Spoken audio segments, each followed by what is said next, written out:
The EAB Sports Network presents Dumas Bobcat Football on Country 106.9. Brought to you by Barry's True Value, Dumas Family Pharmacy, Farm Bureau of Dumas, Pico Foods, ACS Property Management, Big Banjo, DePaul Community Health Centers, Bob's Tire Service, Inks and Threads, Delta Memorial Hospital, Pop's Car Wash, Merchants and Farmers Bank, H&R Block, Dumas Seed Cleaner, First Natural State Bank, Pickens Store and Restaurant, Southeast Pest Control, and Metter Pharmacy. And now, here's voice of the Dumas Bobcats, Rick Helton.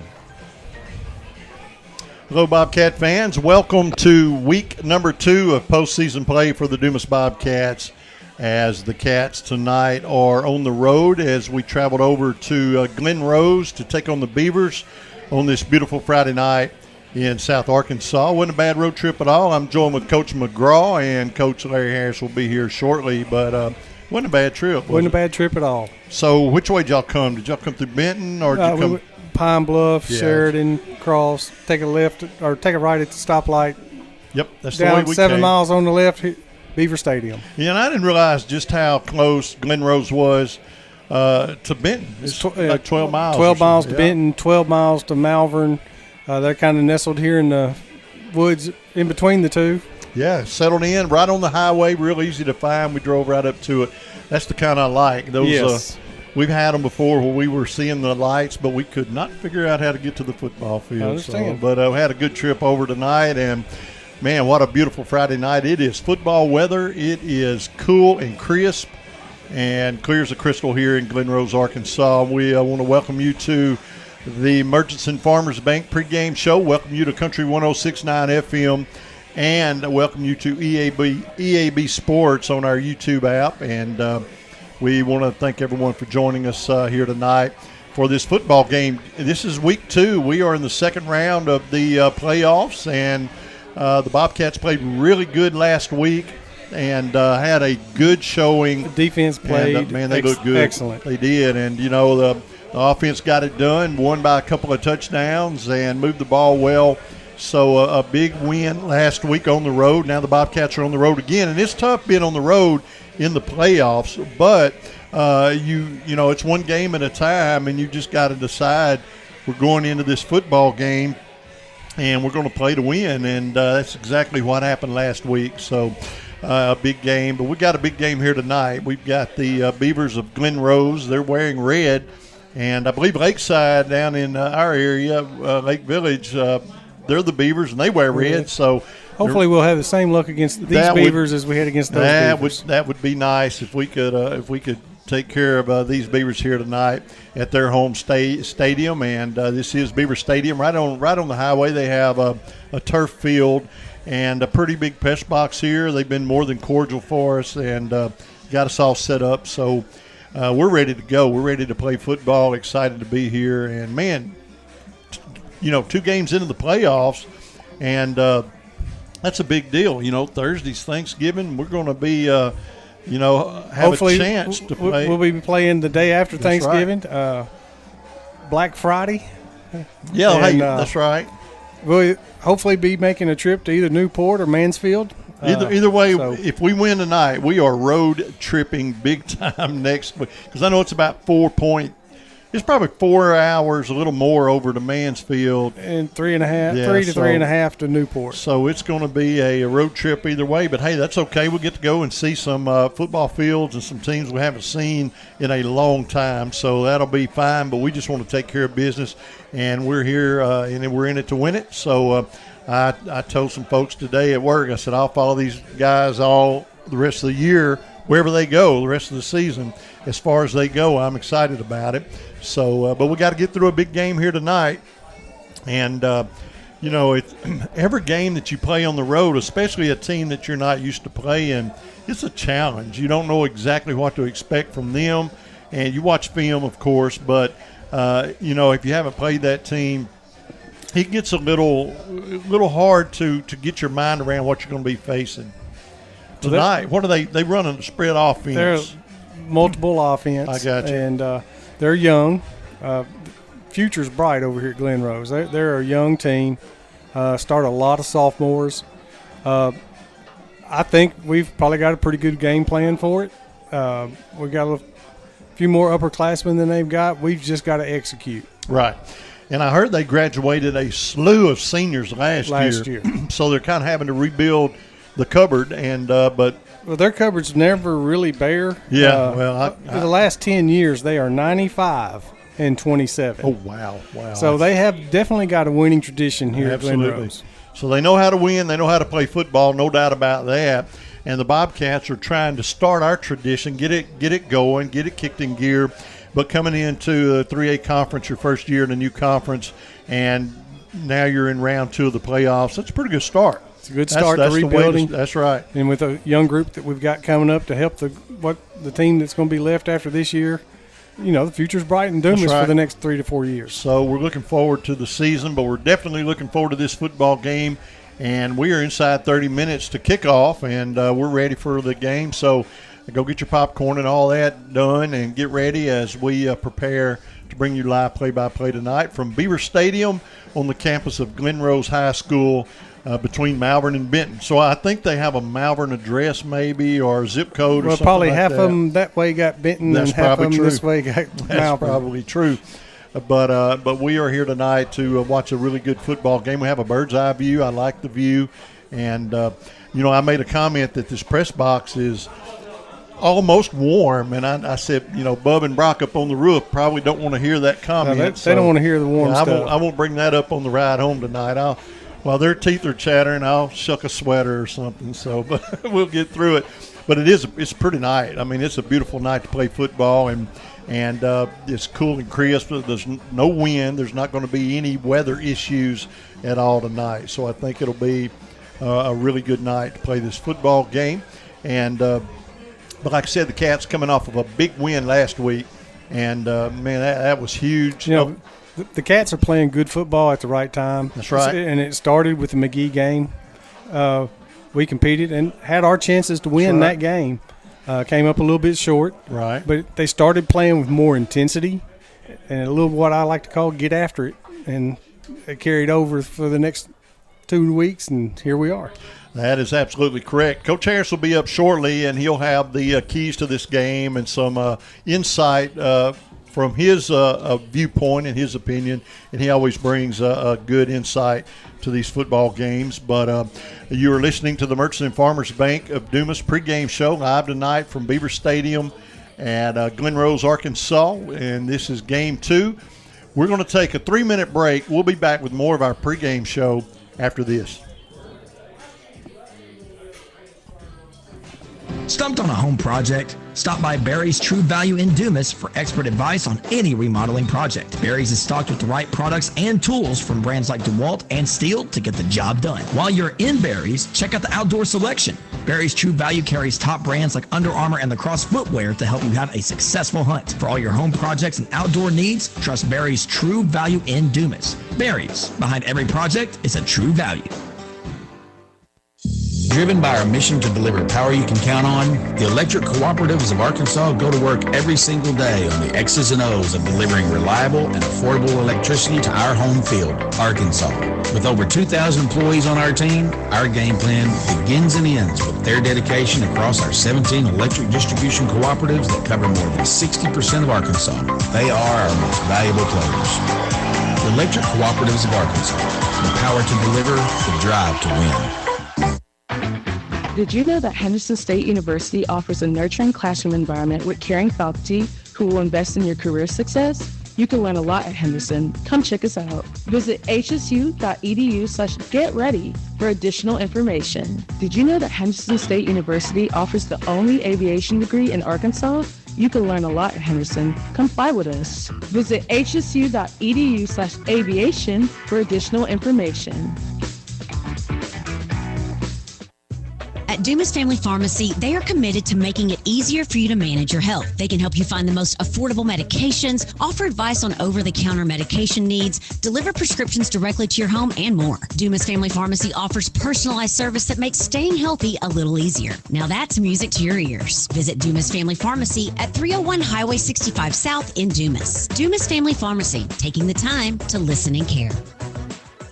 Children grow up so fast, but it takes just a moment to plan for their future and their education. Start saving for your child or grandchild today with the Arkansas Brighter Future 529 plan. It's a new name, but the same great way to grow education savings. From pre-K to college or trade school. Visit brighterfuturedirect529.com. To learn more about the Arkansas 529 plan, its investments, objectives, risk, and cost, read the official statement available at brighterfuturedirect529.com. Paid for by the Arkansas Brighter Future Fund Committee.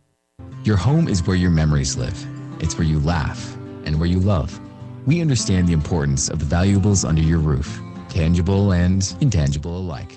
So no matter what's around the corner, we'll be there, offering you and your family the support that's made Farm Bureau Insurance a trusted name for over 70 years. You deserve more. You deserve a promise. Visit afbic.com. Call Farm Bureau Agent Grant Shellman or Shea County Agency Manager Bubba Hudson today at 870-382-4004. Welcome back to the Murchison Farmers Bank pregame show tonight as we are enjoying the pregame show. The music's playing, and there's a real festive feeling in the stadium. I think everybody's excited about this game, and we see the Dumas band over across the field. We are broadcasting tonight from the home press box, and but we see the band across the field. We see some faithful Dumas travelers. So there's still some coming in. Yeah, they're going to trickle in tonight, and this wasn't a bad road trip at all, so I expect we have a pretty good Dumas crowd. And you want that for a playoff game, man. You want to support these young men in their endeavors because they worked hard to get here, had some really great games this year, had some low times with some injuries, some bad games. We started off the year without 4 starters. Yeah, sure did, and sure did. We'd get one back, and he'd get hurt. And it's been that way almost the entire season. So we've played almost this entire season without 4 starters. Luckily, we got Raylan Spratt back 5 or 6 weeks ago. Right. And no one else really got hurt. We lost our quarterback week 1 or week 2, and that didn't help any. So True. And that was a situation, and we talked about it a lot, where losing our quarterback, Spratt moved over to the quarterback position, which he filled that position well, but that took a target away from the quarterback to throw to. That's right. The number one of the main targets. It was Kilgore. Yeah, that's right, Kilgore. So you had Kilgore and Spratt, and you take one of your targets out of the equation. So it wasn't that he did a bad job at quarterback; it's that we needed that full offense. Boy, I'm glad to have it back, and glad to have our quarterback back. And now he's got some big, fast targets out there. And we hope we see those guys air a couple out tonight. And some great throws and catches last week. And man, it was a good game and a big win. And so we're thinking that there's going to be more of the same tonight. We're going to be positive and excited about this football game. So they're making some announcements here. We'll listen close, and we'll take a break when they begin the national anthem. But we are in week 2 of the postseason playoff part of the schedule, and this is a one and done. If you lose, you're done for the year. So basketballs come out. Yes, right. The basketballs come out quick. So there is a lot at stake tonight in this football game if you want to keep moving through. Now, how many teams tonight are left in the 3A playoff picture? There are 8 games tonight. So there's still 8 games. Atkins at Bismarck, Charleston at Osceola, Jessieville at Fordyce, Mayflower at Boonville, Dumas here at Glen Rose, Newport at Mansfield, Prescott at Salem, and that's a trip, and Rising's at Rivercrest. So there will be – 8 teams left after tonight. Yep, quarterfinals next week. So the field will be cut in half tonight, and we hope that the Bobcats are on the continuing to play half of that cut. But they're going to have to win this football game. And I think if they just play their solid game plan, I think we'll be fine. They have the game plan. Just got to play solid. You got to eliminate some of the mistakes and the penalties. And that's one thing we did last week. We eliminated a lot of the silly mistakes that we had made earlier throughout the year. Last week we played a fairly clean game. And that's good if you can win the turnover battle as well. And the Bobcats have done a pretty good job this year. We've had a few turnovers, but we've not been plagued with them like I've seen in the past. So we intercepted 3 passes last week. That's right. And made Drew Central turn the ball over a couple times the week before. All righty, we're gonna get the invocation and the national anthem taken care of. That's very important in a football game. So we'll step away for 3 minutes. We'll be back after these words. A lot of cities claim to be unique, but are they really? Were they the off-season playground for legends like Babe Ruth and Al Capone? Do they sell beer made from thermal spring water that comes straight from the ground below? Do any of these places have a street that has a gangster museum on one side of the road and a national park on the other? Let me go ahead and answer that for you. They don't, because none of them are Hot Springs, Arkansas. For more info, visit hotsprings.org. Pico Foods says good luck to all the players, coaches, cheerleaders, and marching bands taking the field tonight. Under the lights, it's not about who's in your path, it's about who's in your huddle. And Pico Foods is a proud teammate and supporter of local communities and the state's agricultural producers. Learn more about how Pico Foods buys direct to support local producers. In Arkansas and Missouri, call David Durham or James Chester, 870-202-7101. In Alabama and Mississippi, call Andrew Parker or John Taylor Hickman at 601-670-9383. The future is not about a bond reaching maturity. The future is what my grandfather worked for. It's what my father carried on. It's my responsibility today. The future is my son's tomorrow. At the Stevens Private Client Group, we believe that our strength builds success, not only for us, but for our clients. Stevens, member NYSE, SIPC. What does it feel like to know it matters to others how you're doing? What's weighing on your mind? That you're happy right now, that your body's healthy, and that those around you are taken care of too. Arkansas Blue Cross and Blue Shield has been taking care of Arkansans for more than 75 years, providing health insurance and peace of mind. So you and the ones you love can live your best life your whole life long. Take good care, Arkansas.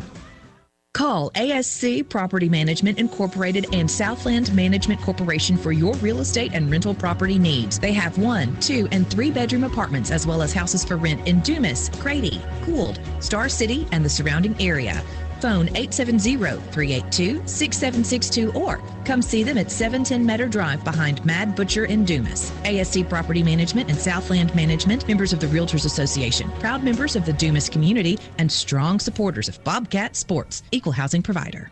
Now is a great time to get out and experience an outdoor adventure in the Arkansas Delta Byways region. From hiking to biking to water adventures, we've got them all. Bike, jog, or stroll across the Big River Crossing, the longest public pedestrian bridge across the Mississippi River. Do some fishing or kayaking on Lake Chico, the largest oxbow lake in North America. Explore the beginnings of Arkansas at Arkansas Post National Memorial. Visit deltabyways.com for more ideas. This ad paid with state and regional funds.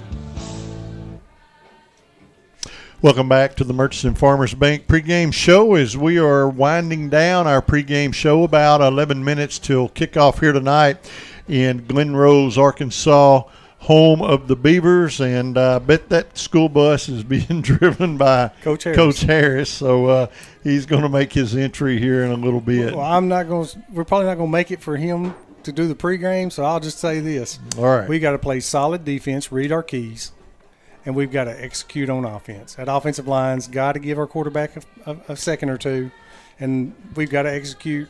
We've got to look the ball in, bring it in, and our running backs need to run with their shoulders down and get ready to play some football. And we got to contain the corners. Don't give up a big play around the corner. Try to keep everything contained in the middle of the field and give your team a chance to help you out a little bit. Man, most of it sounds basic, but that's just some things that we see as we watch these games weekly.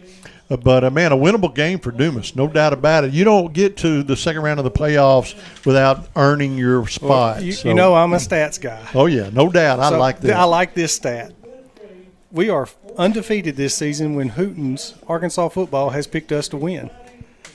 and we are 1-6 when they haven't. Well, tonight they picked us. So there you go. So the Hootens has picked us to win, and they've been perfect. Hope we are too. Yeah. So we want to keep their record going, no doubt about that. And but it's definitely a winnable game. A lot of people have looked at the numbers. They've watched some film from the games, and they know what the Bobcats bring to the event. So other than Malvern, we're probably going to be the most athletic team they've seen this year. Mm-hmm. Of course, we've got to be disciplined and take care of the football. So the captains are getting ready to make their way out to the football field tonight. We still don't see the Dumas captains yet. Well, they've got a pretty good hike. They're on the other side of the hill. Oh, and there are some hills. So they've got a pretty good hike to make it back down here to the football field. So directly behind us, the field house. That's their gymnasium. It sets up way up on a hill, and pretty impressive when you walk around there and see it setting up on that hill like that. And, of course, we're from the Delta. We know no hills. The only hill we have is the river levee. That's right. The Arkansas River levee is like high a as we mountain. get. That's right. There you go.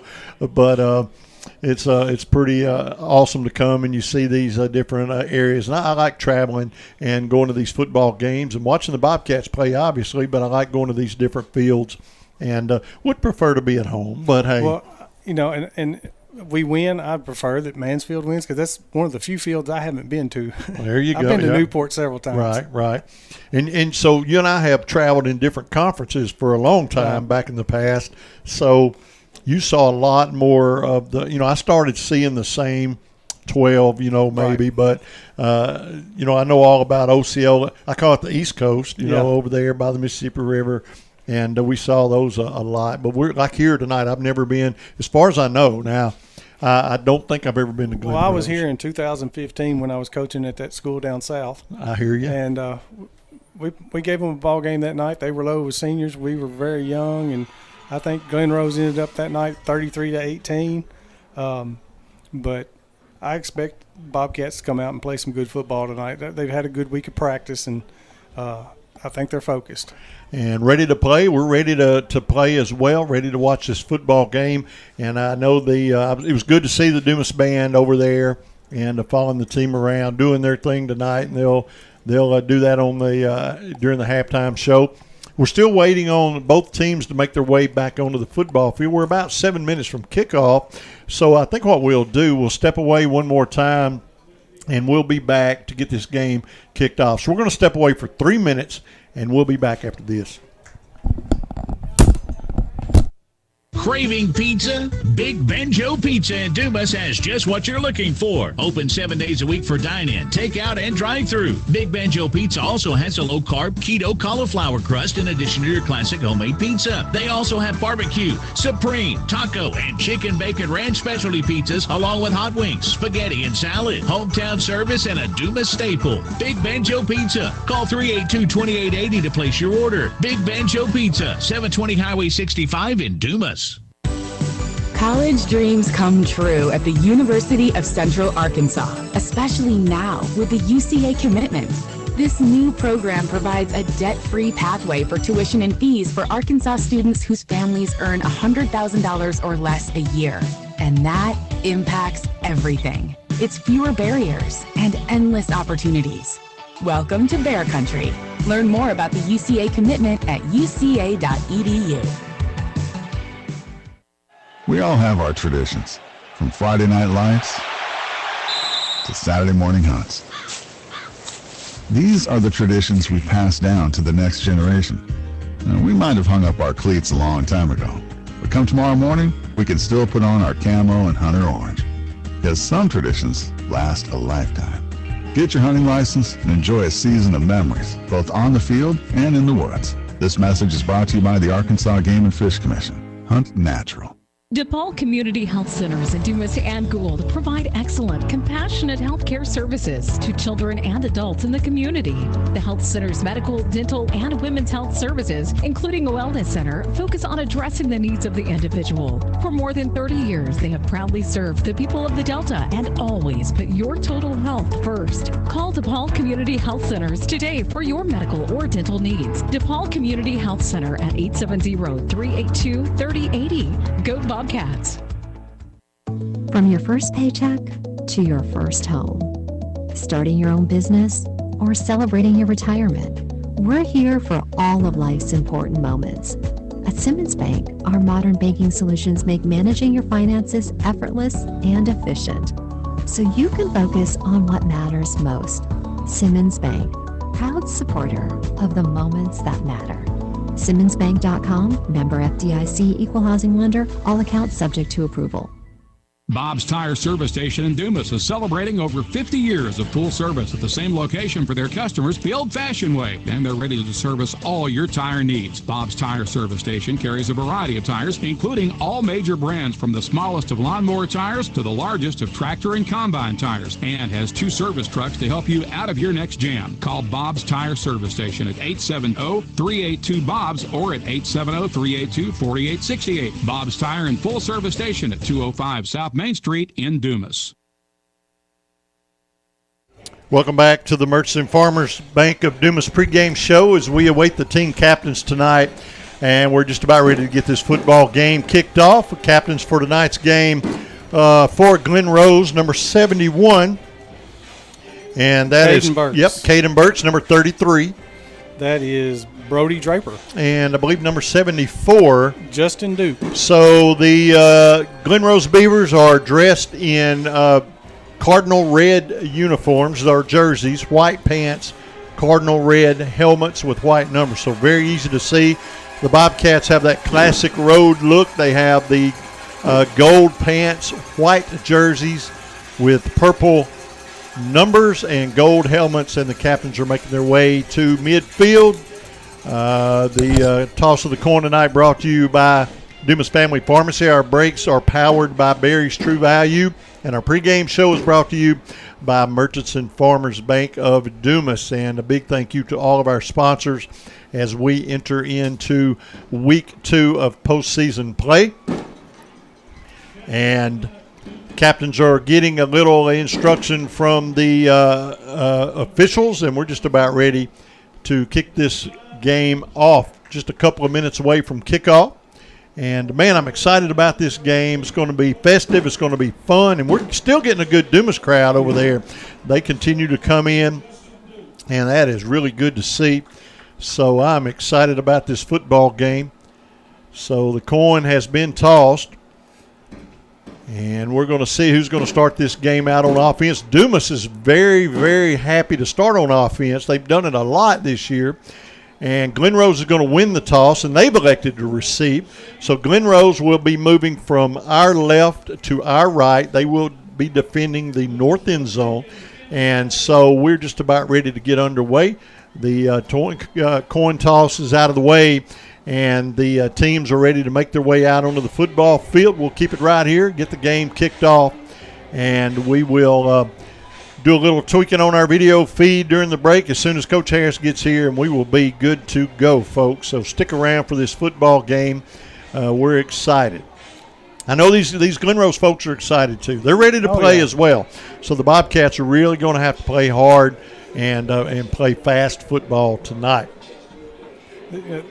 Everybody wants to go to round 3. Oh, yeah. You want to make round 3. That is a big deal. Quarterfinals. And then, it's a brand new season again. That's try right. to make it to the semis. So still a lot of football to be played in Arkansas this year, and potentially for one of these two teams tonight. But this game right here is going to go a long ways to see how far these teams are going to go. So we are on the sideline of Glen Rose, so it could get a little loud tonight. And I hear cowbells. Yeah, I thought I was back in McGee for a minute. I hear, you got the red and white and the cowbells, so I understand where you're coming from. So we're just about ready to kick this game away, or kick this ball away to Glen Rose, and they're going to take the ball on offense, and we're just about ready to get underway. They have a beautiful field here. They have a AstroTurf field, or an artificial surface. And they are getting a new field next year. This is the 10th year on this turf. So you could tell the red faded a little. Red has faded. And they've gotten 10 years. That is a big deal. They've got 10 years out of this turf. They're getting a new one. So we are joined by Coach Harris. And my bad, Coach. So here you go, Coach Harris. I'm going to step away here just for a little bit and let you guys handle it and go take care of a little minor issue, and I'll be right back. So we are ready for the Bobcat kickoff tonight to get this football game underway. Kicking off for the Bobcats will be number 52, Javon Baker. And the ball's away. Kicked down to about the 12-yard line. Glen Rose returning. Found a gap, but brought down at the 38-yard line. It'll be 1st and 10, Glen Rose at the 38-yard line.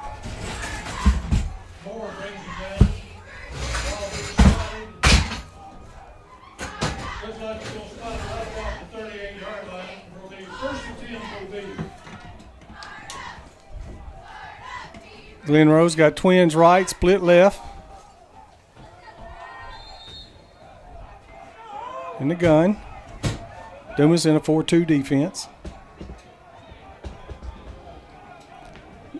Check the play. Man in motion. Hand off, and he's going to get about 3. Ball comes out. They caught him down. So it'll be 2nd down and 7. Well, you knew that was going to be down. Oh, yeah. At the 41-yard line.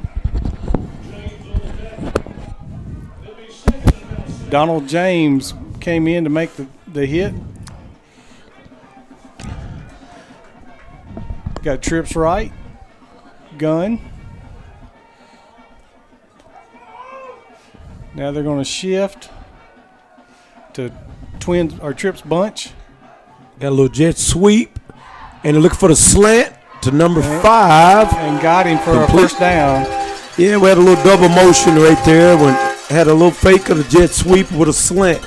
So they're trying to mix it up on us with a little misdirection early.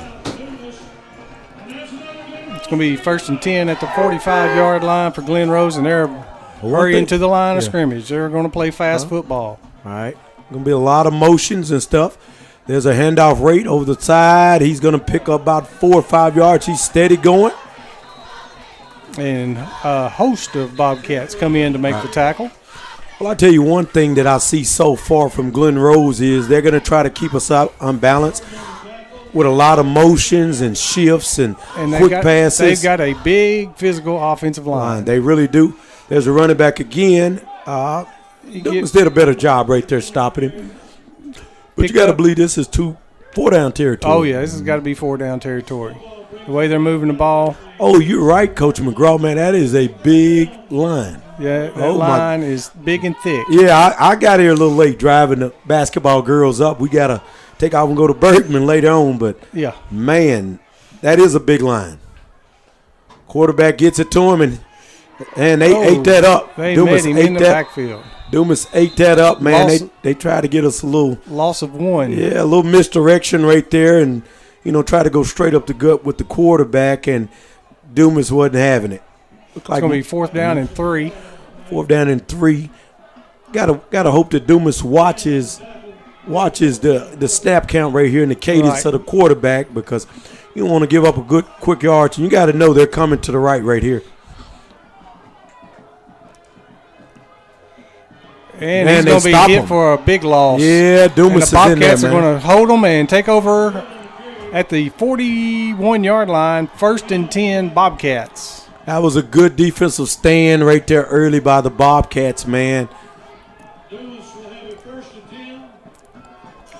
Be 1st and 10 at the 41-yard line.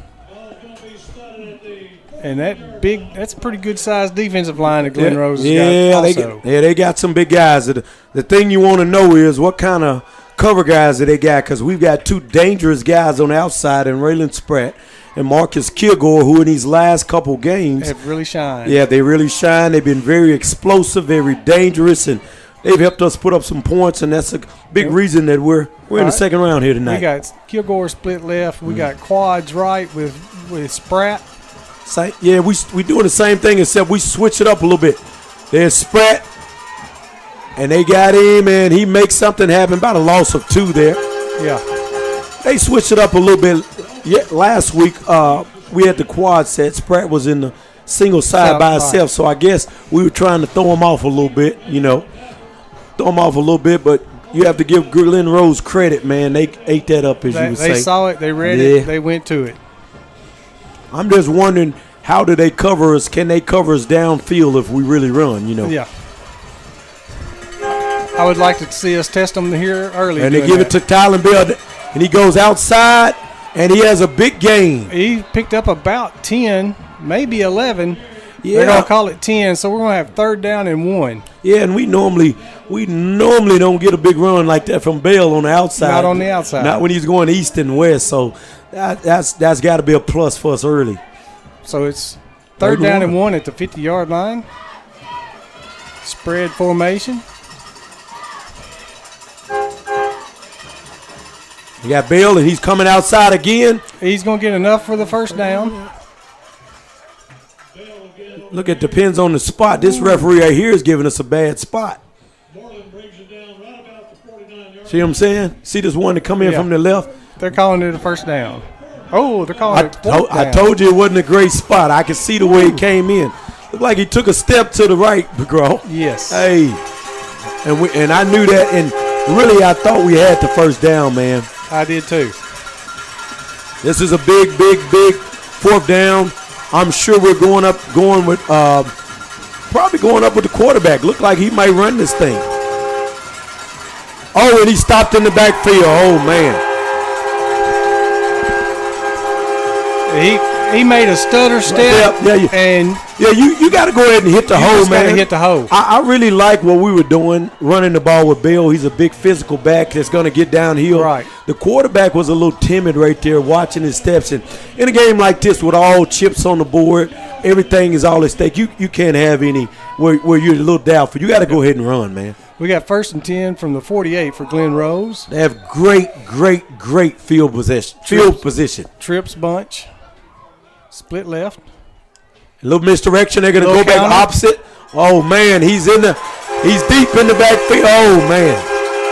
Pick up of about 22. Yeah, big run right there by number 33, Brady Draper, a senior, 5'8", 185-pound guy. So they're going to have 1st and 10 from the 24-yard line. Yeah, Dumas is so fast that it's kind of like with any blitz.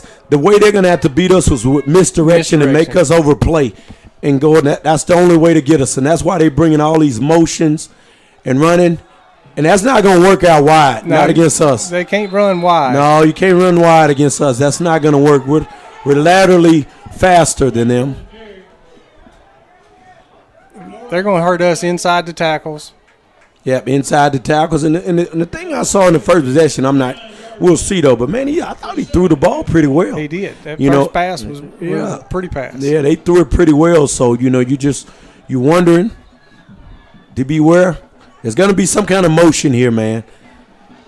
Been a motion on every play so far. We saw motion. What I tell you, it's a motion, man. That's what they're going to. And he's wide open. Oh, he's wide open. Zero was wide open. I was nervous about the post. And yeah, that was a good pass over the middle. And he went to the guy. But there was a guy, Zero, that ran like, I don't know if you would say, a deep crossing route. And he was wide open, man. There was nobody within the county. Yeah, right now. 1st and goal from the 5. Right now, other than those couple. Right now, and he runs it hard, and he's to about the 1-yard line. It's going to be 2nd goal from the 1. One thing I can say, McGraw, is, man, their passing has been good. Yeah. Better than the run. Well, it's short and quick stuff. Yeah. Builds confidence on that quarterback. And that's going to be a touchdown there. Touchdown for Glen Rose with 5:39 left in the first quarter. Yeah. Glen Rose takes a 6-0 lead. Yeah, and I was told, through some of the people we talked to that Camden Harmony Grove was better than Glen Rose, but I disagree. From what I just saw with the way that this offense here is more efficient. Yes. You know what I'm saying? There's a lot of motion, a lot of misdirection. Man, they can pass the ball. When I say pass it, maybe not deep down the field, but they're efficient at passing it with misdirection. And it seems like their receivers are wide open when he throws it. So I don't. Well, they're running precision routes, and he's basically counting to 2 and throwing the football. So it's all everything's going to be quick. Right. And yeah, the number one thing right here now, man, is that other than Coach Lovelady and Coach Goodwin, everybody else in this game tonight for Dumas is in uncharted territory. And nobody has any playoff experience, especially being in the second round. So it's going to be very big to see how these guys respond and adjust after a quick score and adjust to that right there. This is going to be right here a big drive for Dumas. We need to answer. We've got to respond right here. You don't want to come back out with a 3 and out. Not here in Glen Rose, man. This has been a different drive. Yes. I've been over here before scouting basketball games for regionals, but, man. And the referee's making Glen Rose change balls. Mm-hmm. Looks like that ball might have been used 9-10 years ago. Yeah, it looked like that might have been a peewee ball. He was going to kick through the end zone. No. But the big key right here is we got to respond, McGraw, man. We've got to put together a drive, and we've got to put points on the board. You can't have an empty possession right here because right now, after that last drive, Glen Rose has momentum. They think they've seen something, and everything that they did other than that run east-west was positive. And that last drive, they got whatever they wanted. Very effective, very efficient in the last drive. Glen Rose ready to kick the ball off. And a little pooch kick. Oh, get it. And there's Raylan Spratt. Picks it up. Oh, he makes a move. He gets loose. He gets loose. He's breaking back across the field. He's gone. Oh, and I knew the flag was coming. The flag is coming from across the field. Yeah, the guy right there at the play did not throw the flag. Yeah. I said it on the way over here. I was telling somebody, I said, don't be shocked if whenever we make a big play, a flag comes out of nowhere.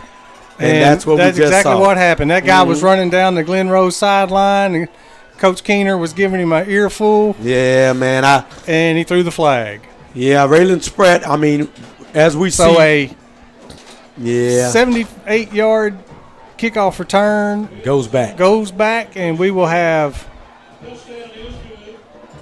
Oh, it's a touchdown is good. They kept the touchdown. That might have been a sideline warning against Glen Rose because they had some guys out on the field. Man, that's a big play by Raylan Spratt. With 5:23 in the first quarter.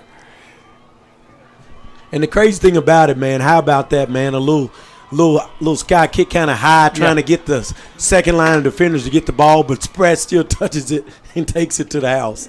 So Noe Ramirez is on to kick the extra point.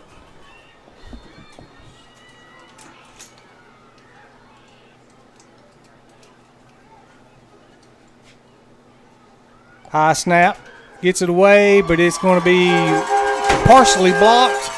So we have a Glen Rose 7, Bobcat 6 with 5:23 left in the first quarter.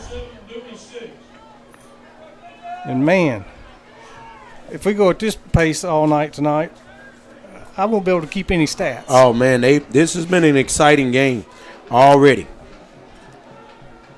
And Rick didn't tell us about going to commercials or anything like that in between, so I guess we're going to stick here and go live. And we're going to keep give going. You what we got. We're working on the camera. I know I got a couple of texts saying that it's showing one angle, this angle. They're working on it. They're going to get it up and rolling for you guys. Senior Javon Baker is on to kick the ball away for the Bobcats. And back deep for Glen Rose, you got number 0, Parker Davis. And I can't see the other young man's number. And he nailed the up guy with that ball in the chest, and he wrapped the ball up like a shortstop. Yep, and it's gonna be very important to see. Glen Rose had a lot of momentum on the last drive, and then Dumas snatches it right back with a Raylan Spratt return. Let's just see what kind of adjustments Dumas makes right here, because you don't want Glen Rose to come with that same momentum that they just had and drove down the field and score again. So it's going to be interesting to see what kind of adjustments we made. I see Marcus Kilgore is back in the middle. Look like we're in a cover 3 look. And it's cleared out to that left side. Got to be wary of what we see. Running back is going there. There's a little swing route, and there's a flag. That's going to be an offensive penalty.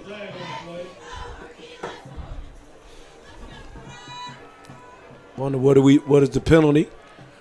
Do they accept it or do they decline it? This early in the game, I say take it. Holding. Oh, yeah. You want to definitely give them 20 yards to go, especially as efficient as Glen Rose's offense has been so far this quarter. So we're going to have 2nd down and 20 from the 37 for the Beavers.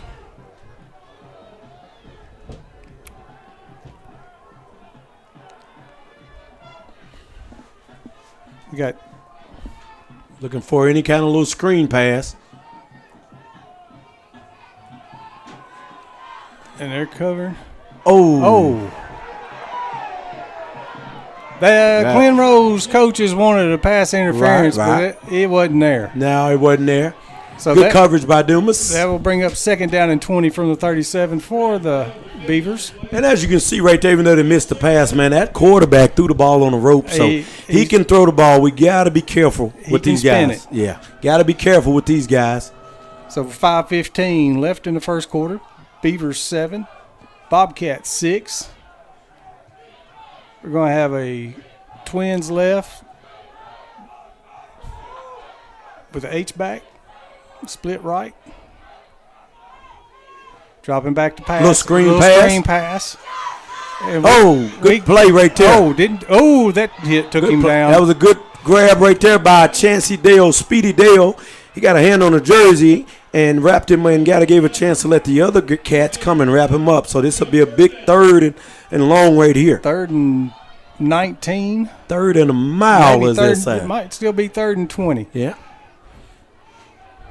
Good coverage. Just got to make sure that we watch them right here. Don't let anybody sneak anywhere behind us, as well as do not get any kind of pass interference or anything. We're in a cover 3 look. Oh, that's a screen. Incomplete. Thought we might have had a chance. Had a chance for a tip ball, maybe a pick. Tim Martin was in there, man. Tim Martin is hard to block, man. See what, he's been a beast here the last 3 to 4 weeks.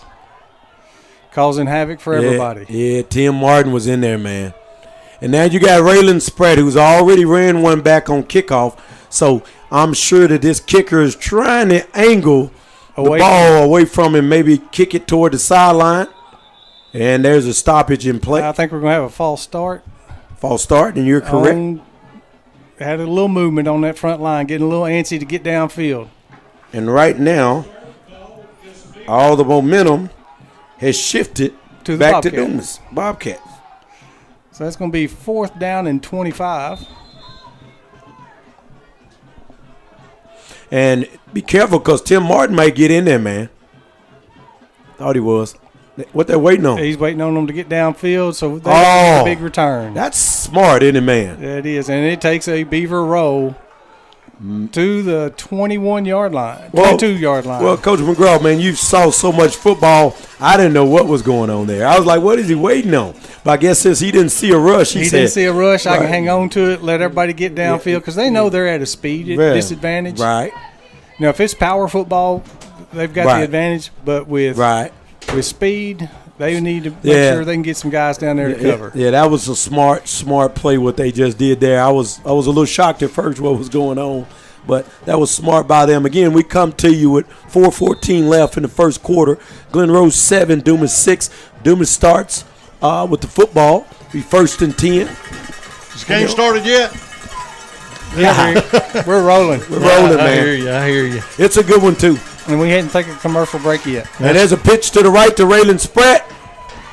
Oh, and he's gobbled up in the backfield. A little quick toss to the right, which has been pretty good play for us lately. We've been playing it in, but you can see that Glen Rose prepared for that pretty well. Probably about a 1-yard loss on that. Looked like, maybe a 1-yard gain.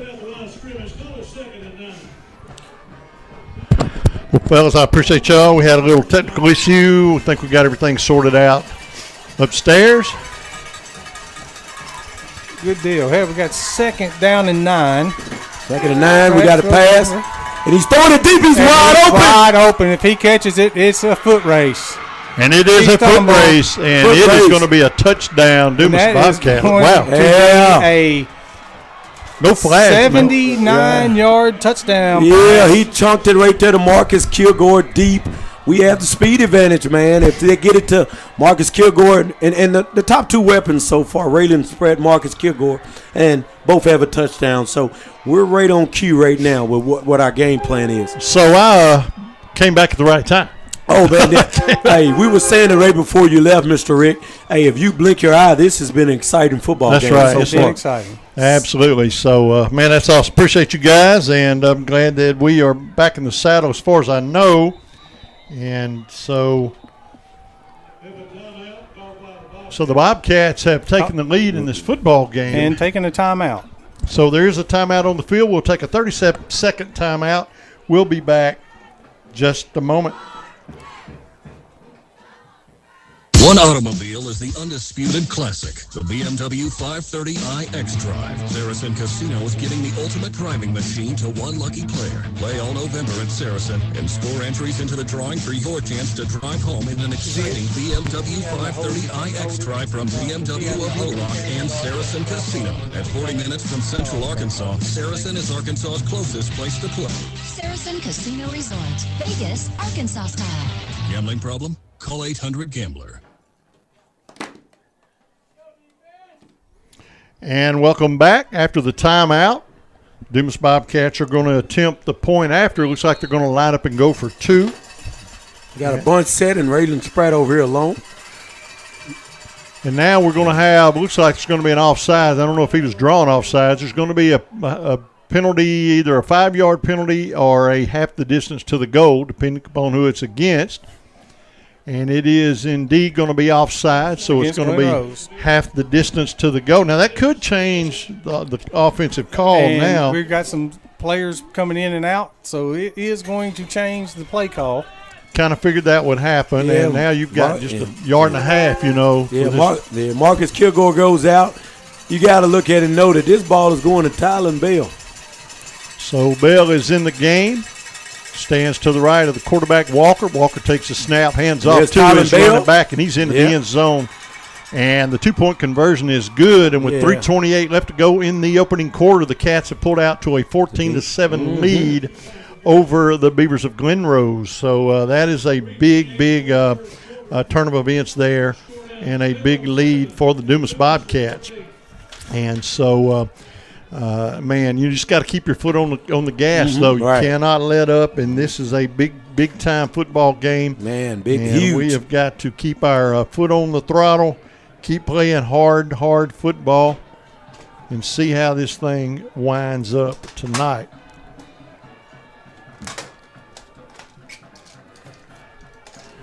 So after the Dumas Bobcat touchdown, they will kick the ball away. Kickoff's brought to you by Dumas Family Pharmacy. And, boy, you like to be calling Dumas Family Pharmacy a lot because that means you're kicking the ball away a lot, which means you're scoring a lot, and that's where we want to be tonight. So, but right now the Cats on top 14-7. Javon Baker kicks it off. Picks it at the 25. Return to the 30. Boy, he's fighting for a little more. He's fighting for more, and he's going to make it up to about the 40-yard line. Yeah, they're going to mark him down at the 40, first down and 10. 3:21 left to go in the first quarter. 14-7 in favor of the Cats. And first down and 10 now for the Beavers of Glen Rose. So the ball spotted at the 40-yard line, and we have 3 minutes, 21 seconds left to go in the opening quarter here. And this is a big down for the Bobcats. This is a big defensive potential for the Cats. You make some good stops, man, we can get this ball back, and that's a stop after a gain of a couple. It moves the ball up to the 42-yard line. Tackle that time by number 10 for the Cats, Marion Grant. But, man, you get this ball back here, and because we're going to get the ball in the third quarter. I know it's kind of early to be talking about that, but indeed that is where we're at the moment. One man goes into motion, quarterback drops back wanting to throw, and he is going to be under duress, but he slips the tackle, and that's something we have got to do. We got to wrap him up and he is going to evade another tackle, and he's going to get the first down, and nobody can tackle the quarterback. Yeah, we had several opportunities there, and he made little fake moves and picked up the first down. So he moves it across the 50-yard line, marked down at the 48 of the Bobcats. First down and 10 for the Beavers. So first down and 10 as the Beavers come to the line. Wide outs on either side of the football field. One running back. One man goes into motion. He gets the handoff. Now the quarterback pulls it down and keeps it, and he's going down at the line of scrimmage. And he just got the line of scrimmage, so it's going to bring up a second down and 10. Clock runs to 11 here in the first quarter. So second down and 10. Good tackle there on the quarterback on a little option run. So he brings his team to the line. Got a bunch set of trips here to the right. Quarterback looks to the sideline. He may want to change the play. The quarterback tonight, Gage Hood for the Beavers. Hood takes a snap, rolls to his right now, hands off, counter play. Yeah, boy. Same counter play again. Yeah, and it caught the Bobcats off guard. Well, they ran it earlier, didn't he? Our defensive end stepped up when he should have sealed it. And when you step up like that, you leave a huge hole for the running back. So they ran that earlier with number 33 and same result. So they're going to move the ball down near the 25-yard line, first down and 10 with 1:28 left to go. So, that counter play bit us that time. Yeah, it's 2 for 2 so far on us. Just got a hole right here, same formation. And they always going to send somebody in motion, man. Quarterback's going to hand off to the running back. They're going to slow him down, make a tackle after a couple, moves the ball near the 23-yard line. They're going to mark it at the 24, so a gain of 1, second down and 9 now for the Beavers. So second down and 9. We're inside a minute to play here in the first quarter. So the Beavers come to the line, second down and 9. And they're near the red zone. Ball's at the 24-yard line. Shotgun formation for the quarterback. Everybody else is in tight hands off that counter play again. And they're just eating us up with that. He gets inside the red zone down to the 18-yard line. Yeah, with like we discussed earlier, me and McGraw, with the speed that Dumas has, with the speed advantage, with the motion and the misdirection and trying to get us over pursuing, coming back, those are the things that they're trying to work against our aggressiveness. That was a gain of 5, third down and 4 now for the Beavers. Yeah, 4 down territory. They're going to take this probably into the second quarter and probably switch it to the other end. So that will bring us to the end of the first quarter of play here tonight. And after 1, it is the Dumas Bobcats 14 and the Glen Rose Beavers 7. It'll be third down and 4 for Glen Rose. We'll step aside for 30 seconds. Arkansans have trusted the expert surgical teams at Baptist Health for more than a century. And through the years, we've excelled at surgery that puts the patient first. Heart surgery, orthopedic surgery, neurosurgery, breast cancer surgery, and any surgical challenge you face. At Baptist Health, we put all our effort into perfecting one very particular type of surgery, yours. Learn more at baptist-health.com. Baptist Health, for you, for life. Brakes powered by Barry's True Value. Welcome to second quarter action. After 1, it is the Dumas Bobcats 14 and the Glen Rose Beavers 7. Third down and 4 for the Beavers as they switch sides of the football field for the second quarter. And the Bobcats now will be moving from our right to our left. That is not correct. A score up from the other part of our bracket, Newport 8, Mansfield 6. Wow. Newport, come on. That's a shorter road trip. Newport's a beast, though, man. I was just finding out today that running back has 8. We were looking at him today. He has 18 offers. From D1s. From Penn State, USC, Florida State, you name it. Auburn, that is Arkansas, big time. Looked like I saw him run about 4 touchdowns on McGee, and there's a little moving out, and he might not have nothing. He's going to throw into the end zone, and it is going to tip drill. Oh, yeah, I thought we had somebody out. It might have been close to get that. Man, you see that ball tipped up, you know anybody has an opportunity for that catch. If we catch that ball, there is nothing but green and pink. Yeah, they do have. All the way down the field. Yeah, there's going to be a big fourth down here. So it is 4th down and 4 for Glen Rose. Welcome back to second quarter action, just underway. Cats on top 14-7, and trying to protect that lead here as Glen Rose has a 4th down and 4. Quarterback's going to throw, and it is going to be incomplete, and the Dumas Bobcat defense holds, and that is going over on downs to Dumas. That was a big defensive stand. And a big stop there. And it is a 1st down and 10 now for the Dumas Bobcats. So 1st down and 10 for the Cats. And that's normally a play hard to stop right there when you're trying to get a couple yards and you get to roll out with a quick out to the sideline, man. That's usually hard to defend. Bobcats defended it well. They get the football back. The ball's at the 19-yard line of Dumas with 11:46 to go in the half. And last time we had the ball, man, we had a deep pass to Marcus Kilgore. For 79 yards. Yeah, that was huge. There's a run to quarterback's going to hand off to number 11. Gets into the secondary, and it's a foot race. He crosses the 30 over the 35 and hauled down at the 39-yard line. Boy, big run there out of the backfield. Absolutely. So it is a 1st down and 10 for the Dumas Bobcats. Offense clicking pretty well right now. Walker out of the backfield. 2 receivers to the left side. And he is once again going to hand off to number 11. He's trying the left side, going to gain about 2. Squirted up for about a long 3, maybe 4. You know, the jerseys at this angle are bleeding into the jerseys on the far sideline. Gets a little hard to see sometimes, but that was a gain of 3, so 2nd down and 7. Walker takes a snap. Screen pass over the left side, complete, fighting for something and getting nothing.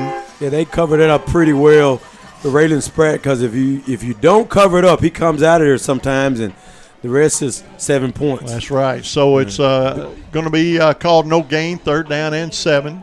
Yeah, this is a big 3rd down right here because what Dumas would really like to do is run a little time right here because we get the ball back at half and put some points on the board. You don't want to give the ball back to Glen Rose right here. Oh, absolutely not. We need this big gain here and to get this 1st down. Twin split to the right, one receiver or one man goes into motion.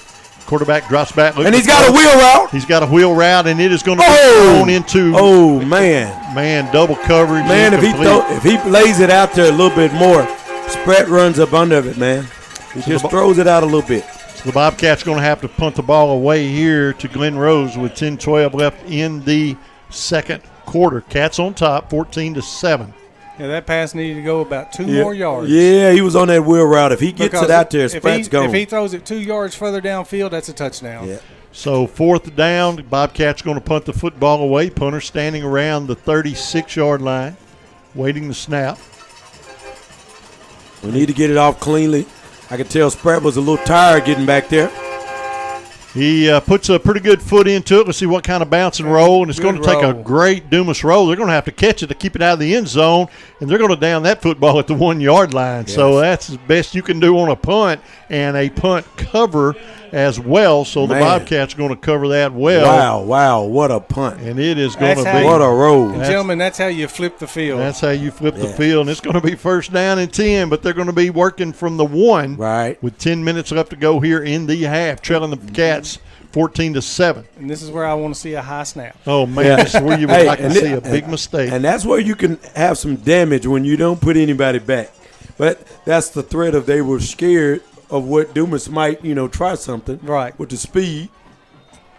So it is going to be 1st down and 10 from the 1-yard line. 99 yards to go for you don't want to give up a bunch of yards right here. They're going to try just to punch this thing out and get out of trouble. And, boy, not much doing. He's going to gain a yard or 2, maybe up to the 3. They're going to spot him at the 2, so a gain of 1. And it'll be 2nd down and 9 from the 2-yard line. So good defense there for the Bobcats. And, that time Glen Rose just trying to get some breathing room, trying to get that ball out of that end zone or away from the end zone, but the Bobcats covered that well. They're going to run it again. Everybody's in tight. And once again, they're just going to try to push the pile. A little better job this time, and he's going to get he's going to get to the 9, so he's going to be about 2, maybe 3 yards short of the first down. And what you really don't want to do, as we said here, with getting that great punt to the 1 yard line, you don't want to give up a first down. No, absolutely not. That starting out, man, that'll give them a little momentum. You do not want this first down right here. 3rd down and 2, and they're just playing big boy ball. That's the old. And pushing the pile. What is the old Eagle tush push? And if I could do that against a team, I wouldn't do anything different tonight. Especially if you could get a lead. Well, boy, they have moved that ball well over the 15 up near the 19-yard line. They're going to mark it at the 18, first down and 10. And you wonder why. I guess, that'll wear your blockers out and your running back out. But, man, they moved the ball well on 3 downs. Well, that's when you slow down and not try to play fast. Now they're going to spread it out. And the quarterback is going to hand off out of the backfield, and he is going to be covered up. Yeah, there's a flag. Could be a holding. So that's going to stop play with 8:32 left to go in the half. Cats on top 14-7. It was first down and 10. A short gain on the play, but there's a flag, and that's going against Glen Rose. So usually that is a hold. We'll see what they mark officially or what they signal. But they are going to mark this against Glen Rose, and it is holding against the Beavers. So that's going to back them up inside the 10, back at the 9-yard line with 8:32. So they're going to get the down back, but that's going to back them up about 12 yards. So it's going to be first down and around 20, 22 yards. And, it's going to be 20. They're going to stay in the spread formation. Quarterback's going to drop back looking to throw, and he's going to throw, and it is complete it's going to be incomplete. Caught it out of bounds. So he catches the football out of bounds. It's going to be second down and 20 for Glen Rose. So the ball's called out of bounds, second down and 20. 8:18 left to go in the half with the Cats on top by a touchdown, 14-7.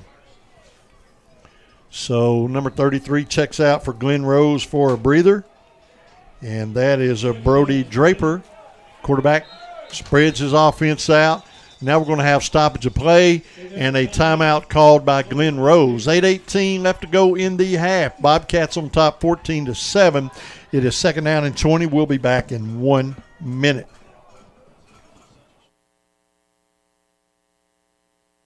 Inks and Threads of Dumas is your printing headquarters. T-shirts, banners, caps, bags, athletic wear, and more. Inks and Threads is your one-stop shop for screen printing, monogramming, and personalization. If you need something to wear to support your favorite team, Inks and Threads has the perfect T-shirt, sweatshirt, or jersey just for you. Whether you wear purple and gold, blue, green, or Razorback red, they have you covered. And hunting season is right around the corner, and they can also outfit your family and hunting club. Open Monday through Saturday in the front lobby of Southern Starch Dry Cleaners at 720 Meadow Drive in Dumas. Inks and Threads makes it personal. The love of football defines fall weekends, and in many homes, our families. But it's a demanding sport that can cause injury. That's why UAMS Health Orthopedics and Sports Medicine is on sidelines and in locker rooms for high schools and colleges across the state, ready to care for athletes with clinics in Central and Northwest Arkansas.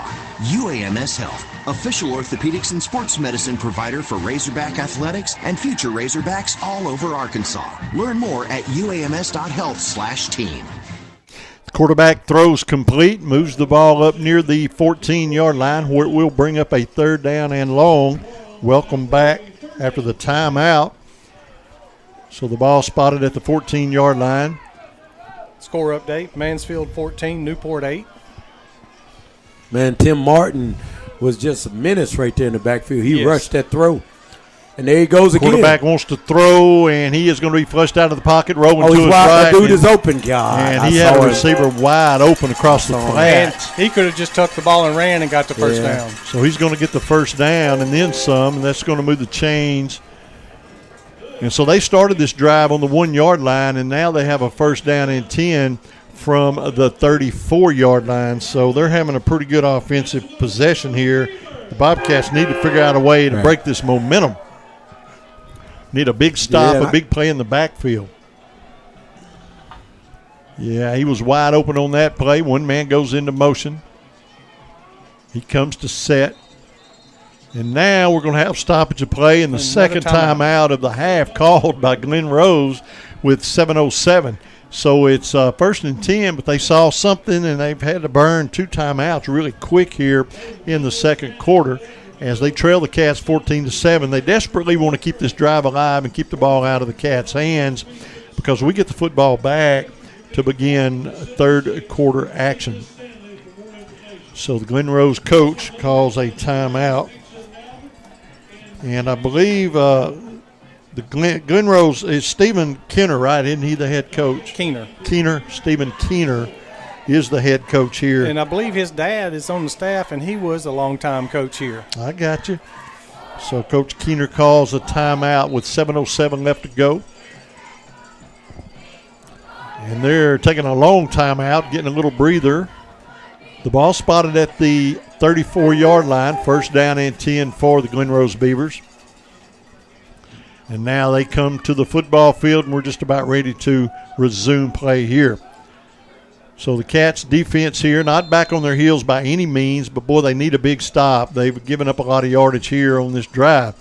Quarterback's going to run that counter play again. This time it's going to go for maybe a yard, as he's going to move the ball up to the 35, gain of 1. This time our defensive end stayed at home, squatted and said, here I am, run over me. So he moved over the 35 to the 36. It's gain of a couple. 2nd down and 8 now for Glen Rose. Clock runs, 6:45 left to go here in the half. Cats on top, 14-7. So Glen Rose trying to keep this drive going. Quarterback puts one man into motion, and he is going to hand off over the right side. And, boy, just a power play over there, crosses the 40, moves the ball up to the 42-yard line. It's going to be about a yard, maybe 2 short of a 1st down, but it's 3rd down now and 2 for Glen Rose. And here comes the meat package. So we know what's happening here, I would imagine. And the only thing you could hope for here was maybe they mishandled the ball, turn it over. Yeah, they're getting up in the center too, boy. Yep, they're coming, and they're coming hard, and the Bobcats weren't ready for it. They pushed him quick. And they're going to push the pile. Push. Yeah, and they're going to move right up to the 45, and they're going to move the chains, and they are making that look academic right there. Well, the thing about this is we're starting to see a little pattern with that, right? The thing we need to hope for is that this game doesn't come down close at the end to, a 1st down or a big score, because right now they found something that's hard for us to stop. Well, they've got a little more meat on that line than we've got when they put that meat package in, and they're just wheeling us and pushing us. So Hood brings his team to set, splits a couple out. He is going to hand off out of the backfield. Ooh, and he ran into somebody, man. Yeah, boy, that was a collision right there. Jordan Kenny. About a yard. And Stowball made him in the hole. So that's a gain of 1. He moves the ball just over the 45 up to the 46-yard line. 5:14. That clock's running. Cats on top, 14-7, and it is 2nd down and 9. So Glen Rose has moved this ball from the 1-yard line. So the special teams did their job, but they moved the ball well, and they're looking at a 2nd down and 9 from all the way up at the 46. Quarterback is going to drop back, play action, looking to throw. He's going to throw downfield, and it is going to be open, but they're going to say a catch. Yeah, it looked like he caught it. I thought he caught it too, man. They're going to say he caught it. I saw it up. So they're going to say he caught the ball at the Dumas Bobcat 40-yard line. And, man, what a drive they have put together. And the thing about that quarterback, he's a sophomore, 6'2", 160 pounds, man. He can actually throw the ball on a rope on those little intermediate passes, man. And you always wonder when you flush the quarterback out of the pocket, how good is he on the run? This quarterback's pretty decent so far. He has a pretty good throwing arm. 22 goes into motion. Quarterback drops back, wanting to throw, and he is over pursued, and he is going to throw complete over the right side. Got to make a tackle. And miss tackles, man. Man, he's going to move the ball down near the red zone. They're going to mark him down around the 22. And we had 3 missed tackles on that play. Right. You can't have missed tackles, not with a game of this magnitude. But another thing, they got the ball down earlier, and we stopped them in this territory on 4th and 5. So maybe the Cats can put together some adjustments and hold Glen Rose right here before half. First down and 10 from the 22-yard line of the Bobcats. Handoff out of the backfield to number 22, and he goes down for no gain. So they're going to waste a down there. It's going to bring up a second down and 10. So a good stop there by the Cats. Just got to keep doing that and try to do that 3 more times. And it is second down and long now for Glen Rose. As they come to the lines, one receiver splits wide to the left. And he's wide open out here. Man. Spratt has to make a play. Good play. So Spratt's going to make Spratt, man. Boy, he's going to move the ball inside the red zone down to the 16. That's a big game. Man, that's a big open field tackle by Raylan Spratt because a miss right there is 7. Yep. Yeah, the outside linebacker should have went with him and didn't, and we're fixing to have a Dumas timeout so they can talk to him. So the Bobcats are going to call a timeout. 3:12 left to go in the half. Cats on top 14-7, but it's 3rd and 4 inside the red zone for the Beavers. We'll be back in 30 seconds. Many surrounding hospitals no longer deliver babies, but Delta Memorial Hospital in Dumas does. Our Delta to Deliver program includes free gifts for mom and baby. We have large, comfortable labor and delivery suites, and we offer personal one-on-one care throughout your delivery with prenatal care on site and at our Delta Health Services. Choose Delta Memorial Hospital for safe, convenient care for you and your baby. Delta Memorial Hospital, care for you close to home. Breaks are powered by Barry's True Value. Thank you for Delta Memorial Hospital Services in Dumas and for their sponsorship.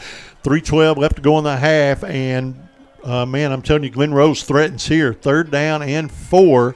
They're inside the red zone, and the Bobcats are going to call a timeout to try to stop this offensive drive. Man, they started on the 1-yard line, and they've moved the ball well. Pretty much flawless drive here. And it is 3rd down and 4. As the Bobcats come to the field, now here comes Glen Rose. We're just about ready to get underway.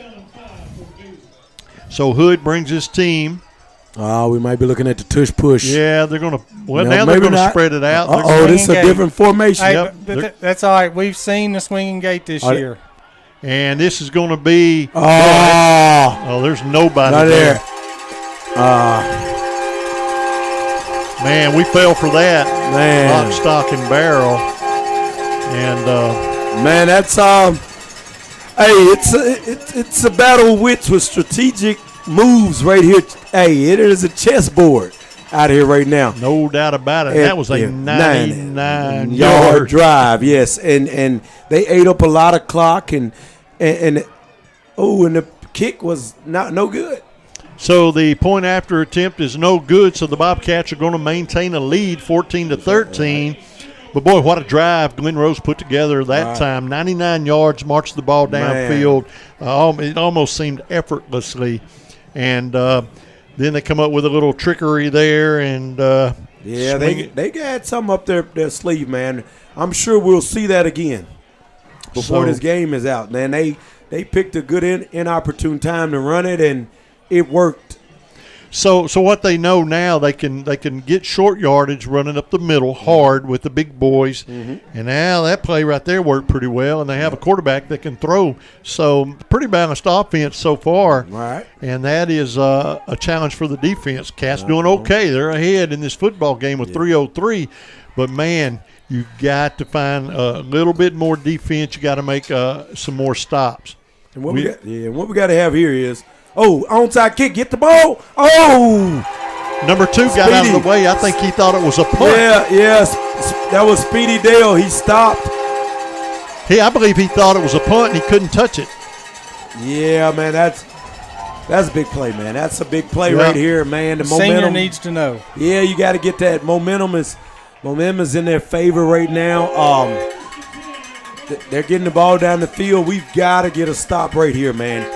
Yeah, he backed off like he thought it was a punt, and he wanted to let the ball roll dead. And just you got to be thinking a half a step ahead of the next play. Man, you got to look at what happened. And Glen Rose had to see something there earlier First down, that's right. First down and 10 from the Bobcat 49-yard line. Oh, and be some holding there. Run out of the backfield, but he's going to be wrapped up and tackled hard.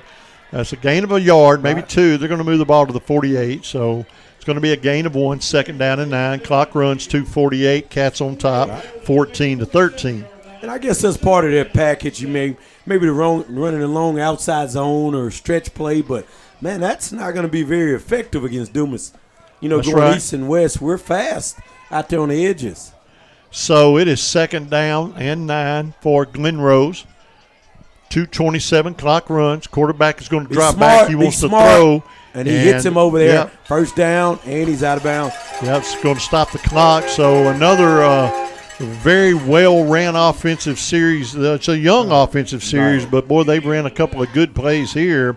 And it is a fresh set of downs, first down and 10. Man, and you have to give credit to Glen Rose, man. That sophomore quarterback's pretty good, man. He is. I mean, he's got good poise.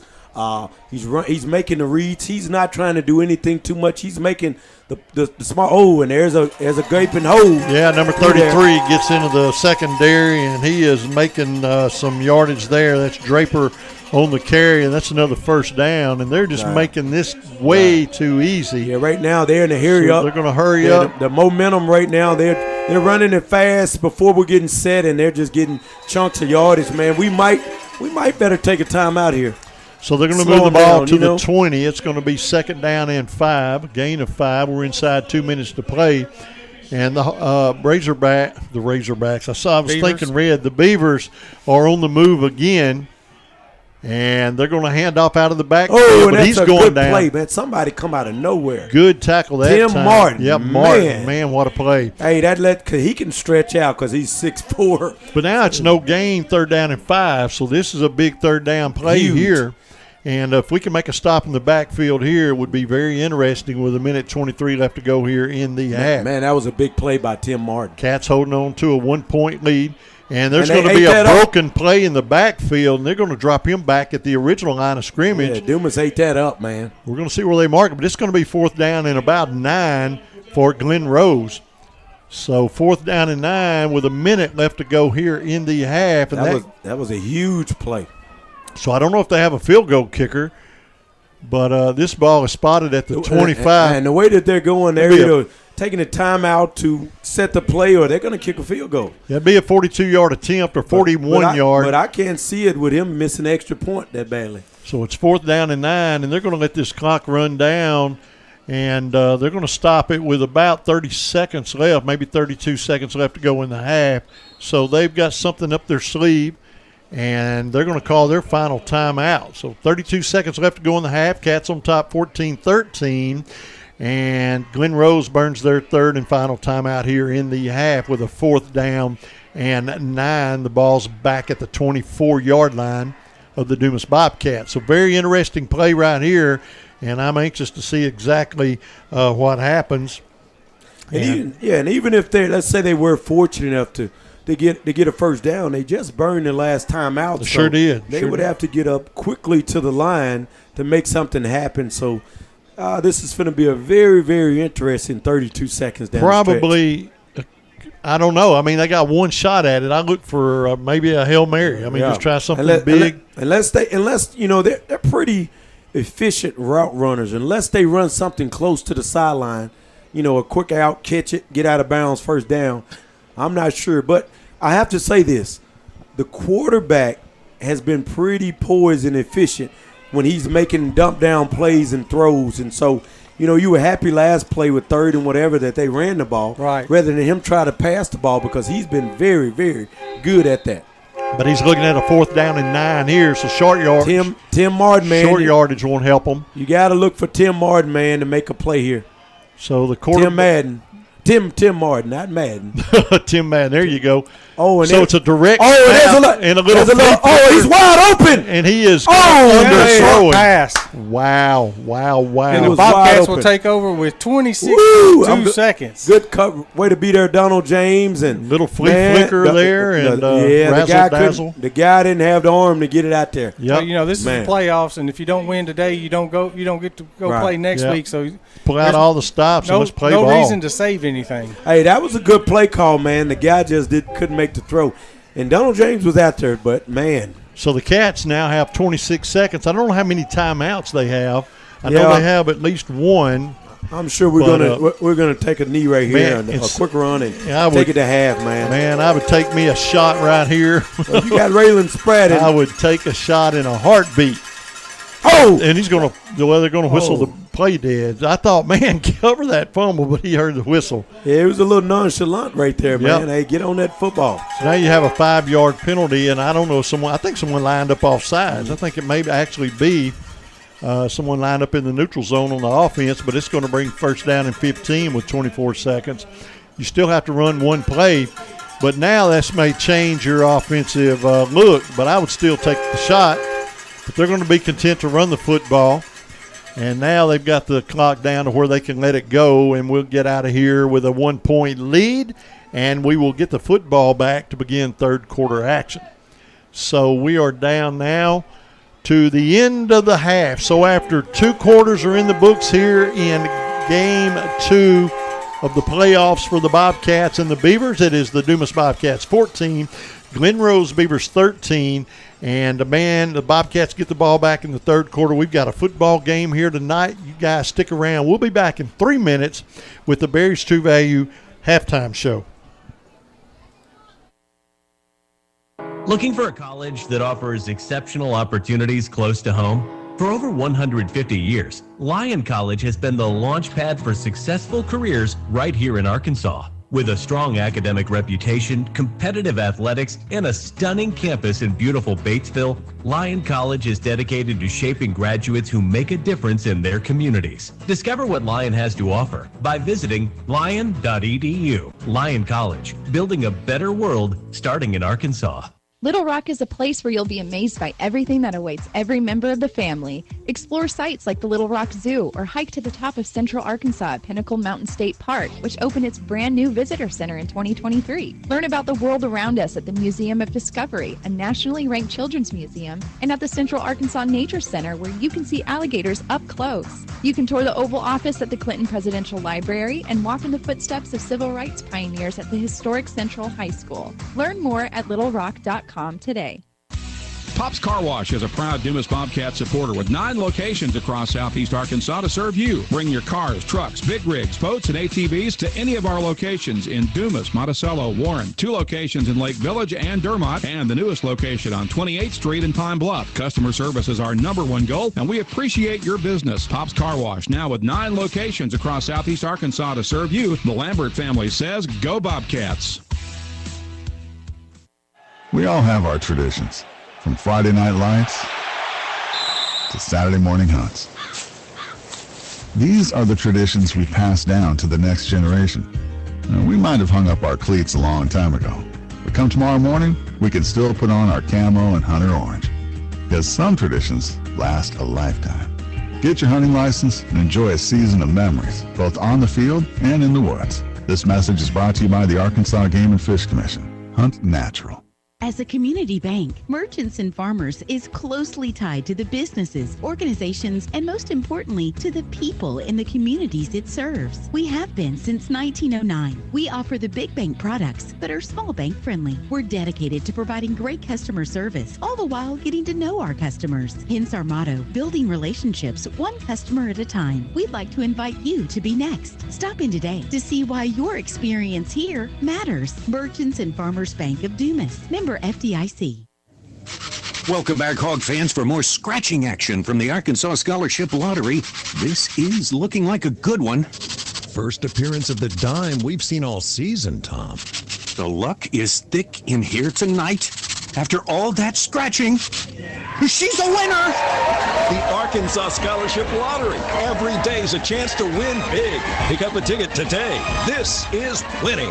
Call or text 1-800-522-4700 for Problem Gambling Helpline. And welcome to the Berry's True Value halftime show tonight. Halftime score at Glen Rose at Beaver Stadium is the Dumas Bobcats 14 and Glen Rose 13. So a back and forth football game. But, boy, Glen Rose found something on offense there. The Bobcats made some adjustments on that last play. that last drive. And yeah, nope. Sorry about that. But that's all right. Yeah, they made some adjustments and so made a big stop there, and they lead this football game. But there's a lot of football left to play, guys. 24 more minutes. I tell you what, we've had two big plays: 78-yard kickoff return by Raylan Spratt, a 79-yard touchdown pass to Kilgore for our 14. Right.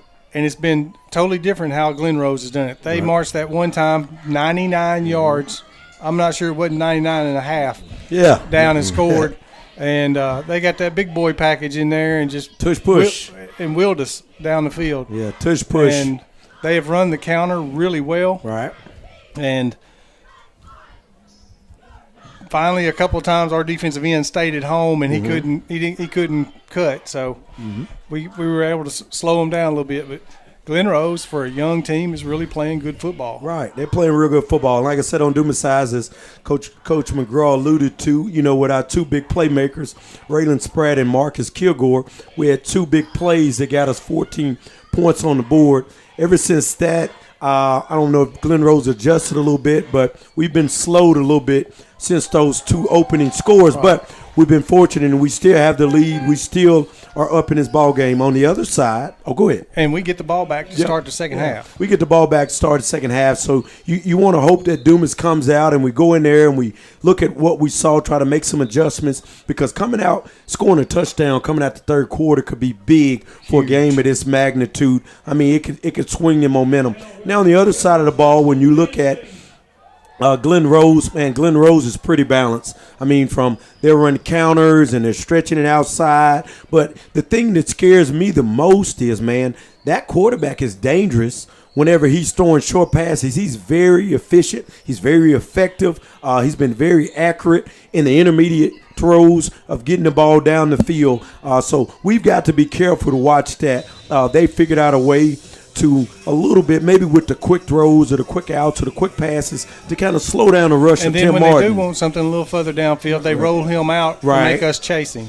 Right, and the kid's got good feet. Yeah, and I think that with their play calling as of late, especially the last two, they've kind of neutralized a little bit the pass rush of Timothy Martin lately, because now he's rushing. But, I noticed when they went on that 99-yard drive, after they got a couple tush pushes, quick passes, when you're a rusher and you're steady running in there and then they're getting the pass away, man, that starts to wear and tear on you. You start getting tired. And if you're on the field for 99 or what did you say, Coach, 99 and a half drive, you're going to be tired and the fatigue is going to set in on defense. So I think that, we're going to see what kind of adjustments both team makes going into the second half. But I have to say that Glen Rose found a little bit of something offensively, man. And Coach Keener has reached into that bag of tricks. Oh, yeah, they've hit us. Because he knows if you don't win tonight, your season's over. Right. They hit us with the tush push. They've hit us with the reverse pass, and then they try to hit us with the swinging gate with the run, man. So they're pulling out all stops right here, man, trying to get to the next round of the playoffs, man. It's win or go home. Win or go home. Real simple. So it's going to be real important to see which team makes the adjustments the most. And does Dumas make adjustments and come back out second half and quick strike down the field and score? Does Glen Rose make adjustments and figure out how to cover those receivers? Because other than the two big plays, they played us pretty well. I tell you, our last possession, we had twins and Raylan Spratt by himself on the other side. There were three guys covering Raylan Spratt. Right. Yeah. So Kilgore and Henderson or Speedy, whoever's on that opposite side, someone should be open. Well, I'll tell you what, and I'm curious to see how they line up to it.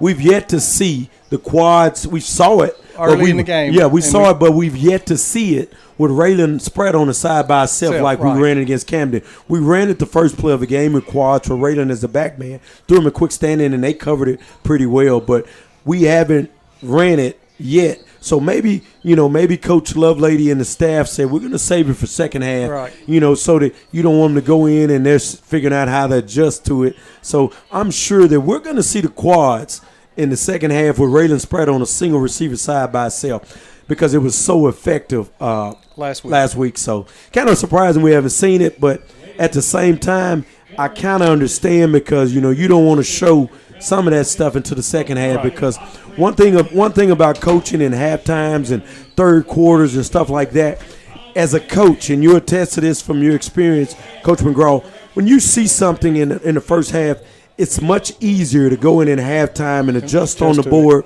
where you got time to adjust to a play. It's a little tougher on the sideline. There's a lot of distraction. There's the crowd. There's the sideline. There's plays being made. So it's a little harder to adjust on the field than it is to adjust in the locker room. You know, you go to the locker room, you got a whiteboard that you can draw on, but I think that we're going to make the adjustments we need. And I would tell our kids, expect anything. They've already proven they're not saving anything in their playbook. They're going to bring everything they've got plus the kitchen sink at us, and try to win this ball game. Right. I'll tell you another play that I watched them run a couple of times. That I'm every play, and with a coach, you run a play, but there's a setup counter for the other. And I saw them run like I don't know if it's an outside zone to the right. Or like a stretch play to the right, and they've given it a couple times, and I've noticed the quarterback bootleg out, and nobody really came out with him. But he hands it off, and we got to cover it laterally. Let's hope that their coaches didn't see that. Yeah, but you saw it? He's got pretty good wheels. Yeah, and another thing could be anytime you have if he fakes it and boots to the left, he's going to have a outlet receiver too rolling. So that's one thing that I saw that I hope that we saw. You know, because I saw him twice run that play, and we kind of covered it okay. But when he bootlegged to the left, there was he was a lot of open space out here. Yeah. So a lot of open space. So we're going to be quick to see how do we cover that. Also, we're going to see the swinging gate again. And the reason I say we're going to see it again, it was successful for the touchdown. We're going to see that reverse pass again. He might come and fake the reverse, and then he keep it. Believe me, they got some tricks up their sleeve. And one thing about and our kids have got to remember, we've seen that before. We know how to adjust to it. We just got to do it. And the thing about Dumas is it's evident we're the faster team. We're the most athletic team. So the way that they're going to have to beat Dumas is they're going to have to get us with motions, misdirection, try to get us to aggressively over pursue in the wrong direction and to try to get a score. And that's what they've really been trying to do. Or as what they did with the swinging gate, they outnumbered us more. What do you call it? Flank more. They unbalanced us. Yeah, outflanked us, and they gained the It was a numbers game. Numbers game, and like I said, you can truly attest that we haven't saw all of what they can do in the first half. Man, they've got some tricks up their sleeve, and we haven't seen this many tricks so far. But hey, it's the playoffs. It's the playoffs. It's the playoffs. We're coming down the stretch. So win and move on, lose and. Put you back to work. Yeah, it's been a quick first half, if you ask me. It seems like full of a lot of bang. I mean, there's been plays here and there. It's very, very exciting. And what we was talking about, we got Mr. Rick joining us back. We were talking about who's going to make the adjustment. Does Dumas come back? We scored quick with two quick scores from Raylan Spratt. Does Dumas come back and score? What do we do coming out the second half? What I think is going to have to happen, I think we've got to put a drive together that burns some time. Now, I would take a big play. I would take a 72-yard touchdown play, but I think we need to put a drive together, establish some plays of our own, some little quick outs, some screen passes, running, and then maybe take a shot. But I want to see the Bobcats establish a good, solid drive and burn 5 minutes or so off the clock just to establish yourself as being in control of this football game. Right. Because besides, I'm going to be honest, besides those, when you look at it, we've got 14 points, and one of those scores came from Raylan Spratt. Other than the pass to Kilgore, they've really neutralized us kind of, on offense, the last couple drives. Now, on their end, we stopped them in the red zone, but also twice in the red zone. But, man, they put together some good stuff and they're coming with us with some strategic, plays and matchups and outflanking us and more balance on. It's been a lot. And like I told McGraw before you came back, Mr. Rick, I'm a little scared of when they get him passing. When he rolls out, he's pretty efficient with the short passes. It's been hard for us to defend it. If you look at the numbers of what he's done in short passes, I guarantee he's real efficient at it. Oh, yeah. Yeah, he is. No doubt about that. Well, you're listening to the Barry's True Value halftime show as the both bands joined together and play. That was pretty awesome. Cheer squads. Yeah, and so that was pretty awesome. You like a recurring theme for us lately. Yeah, a little camaraderie there on the road. But the big news here, the Bobcats holding on to a 14-13 lead here at the half, and we get the ball back to begin third quarter action. We'll see if we can establish that drive. We're going to take a 3-minute timeout. We'll be back with more of the Barry's True Value halftime show after these words. We want you to focus on your business while we handle your books. From payroll and bookkeeping to expert tax preparation and advice, we're ready to put our expertise to work for your small business. For the year-round services you need and the one-on-one attention you deserve, partner with H&R Block Business Services. Stop by our office at 395 Highway 65 South in Dumas or give us a call at 870-382-4098 to learn more. At participating offices, services do not include audit, asset, or other services for which a license is required. When a patient rings the bell after completing cancer treatment, we celebrate one more step toward healing. And with the new UAMS Baptist Health Cancer Center, we celebrate the trusted choice in cancer care.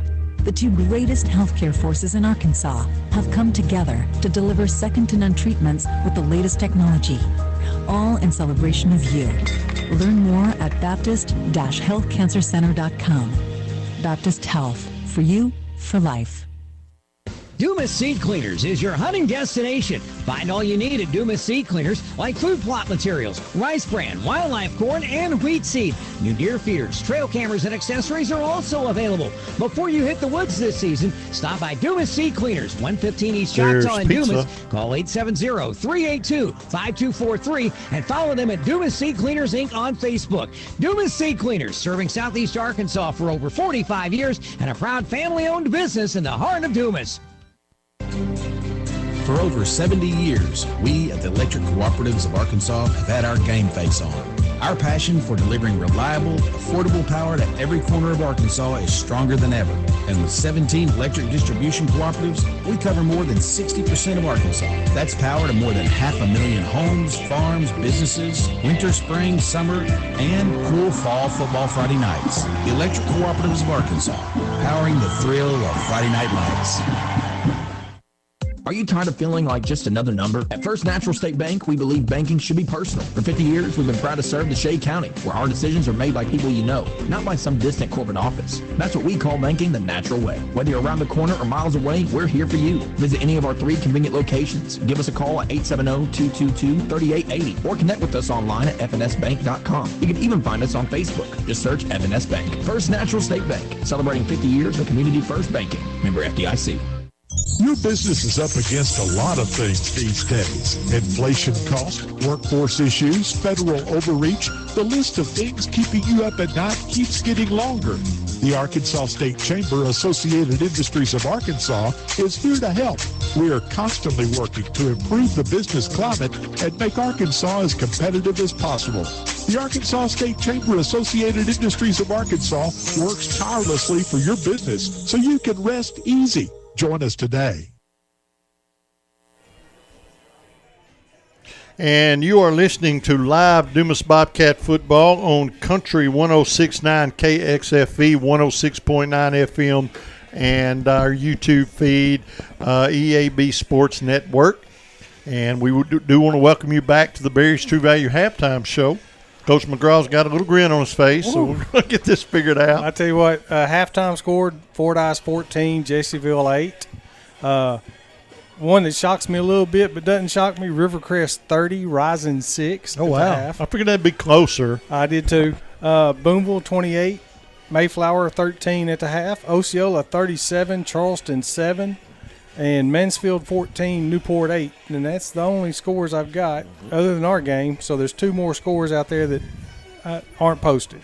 And the big interest in those games will be the Mansfield-Newport game. We're interested in that. Whoever wins this game tonight will take on the winner of that game. Travel either Mansfield or Newport. Somebody's going east or west. I know where Newport is. Where's Mansfield? Over by Fort Smith. Yeah, it's south. You go to Fort Smith, take a little south turn, and there you are. That's a nice little trip. Yeah, that's a road trip. Laura Leak just gave me a little trivia here. Aaron Pettit, the band director here at Glen Rose, started at Dumas 25 years ago. Oh, wow. That's pretty interesting. And, you know, a gentleman from the press box came over tonight and said that he was born in Dumas, Arkansas. His dad coached at Dumas. That's right, back in the 50s or something. 60s. Was it the 60s? Yeah, he said he was born in the 50s and his dad coached in the 60s. I believe it was a coach, maybe Williams, something like that. Something like that. But, so, you know, and I have found, and I haven't traveled the world by any means, but there are very few places you can go in Arkansas, especially, that people don't have some sort of memory or connection to Dumas, Arkansas. It's pretty amazing that you go to these places. It's a small world. It is a small world. So a lot of people know where Dumas is, and there's a lot of connections to Dumas as well. So it's some pretty good info there. So you just got to remember, no matter where you go, somebody probably knows somebody you know. So just keep that in mind. We're winding down the True Value, Barry's True Value halftime show tonight, as the halftime score is 14-13 in favor of the Bobcats. And the Beavers will kick off to Dumas to begin third quarter action. And that's the you know, I hope we take that drive. I hope we can put together, I'd like to see the Bobcats burn 5 minutes off the clock, move the ball, stay ahead of the chains, and finish it with a score. I think you would set a precedent and you would make a statement if you could do that, saying, look, we're not just a big hitter football team. We can play some good offense and move the ball as well. So we'll see if that happens for the Bobcats. But I'll tell you, if you win it only on the big plays, it's still a win. It's still a win. Yeah, so we'll take whatever we can get. I got a score from Salem. Salem 8, Prescott 3 at the half. So after tonight, there will be 8 teams left and 4 games left next week as we start narrowing down towards the final game of the playoff and of the season. And, man, wouldn't it be great to be in that game? But, boy, there's a lot of big boy football to be played to get to that point. There is 24 minutes of football left before we get to that point. So we have got to play some hard-nosed football here as the Cats on the far sideline warming up, getting ready for third quarter action. And, you know, it's like Coach Harris said, it seemed like the first half kind of blew by a little bit. And they really didn't just run or just throw. It was mixed up on both sides of the ball. It just seemed like, I think because we drove a little ways and we anticipated so much, and then it gets away from you pretty quick. But we are excited about this second half. Hope you are too, and hope the Bobcats are geared up and ready to play football here in about 2 minutes. So we're winding this halftime show down. Well, I'll tell you one thing that hits my mind right now that I thought about. A couple close games that we've had this year or whatever, it was a close game. We always come out and say that we've got to have a big stop or do something. I think Lake Village was one game. The other game was somebody else. And I know Deshaun Noah was one guy, and he did it also last game. But, man, lately, you know, we've had some big turnovers from our defense, and I'm hoping that that's a recurring theme. I hope we get some here in the second half. I think last week we was in Camden, and I think I told Coach Nick, I said, man, what game was that when we had those turnovers by Deshaun Noah? And he said it was Lake Village. And Deshaun Noah, we come out and get that turnover, and he said, you called it. Yeah. And so I'm hoping Dumas has played good in games that have been where we've had to have a play. They come out and make big plays on the defensive end.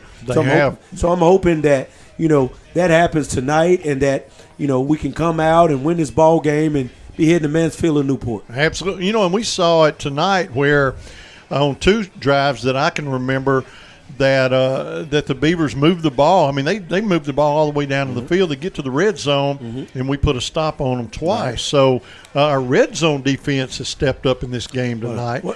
Well, sometimes you got to think, I ain't going to say this because they know way more football than me, but sometimes they say maybe you can get too cute. And the only reason I say that is because they were on the 1 yard line and they got a couple runs and they got up. I'm almost thinking you're glad that maybe they didn't, when they got close to the red zone, get up under the center and start some of that quick running or tush push to get close to the end zone. So, you know, hey, man, you have to say they're versatile because they're pretty good up under the center, behind the center. And like I said, man, I like the quarterback, man. He's very poised.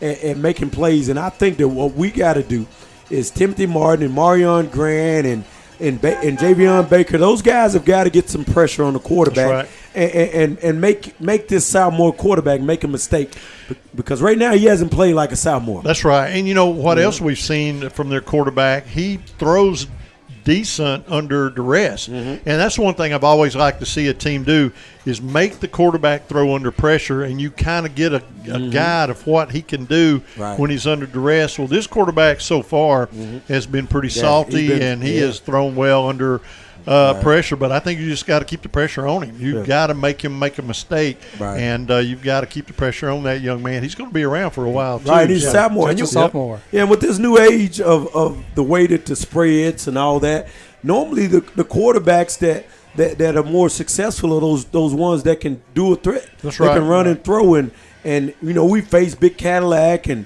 we faced these wing tees, and last week was a quarterback that could run it from Camden, but he couldn't throw it.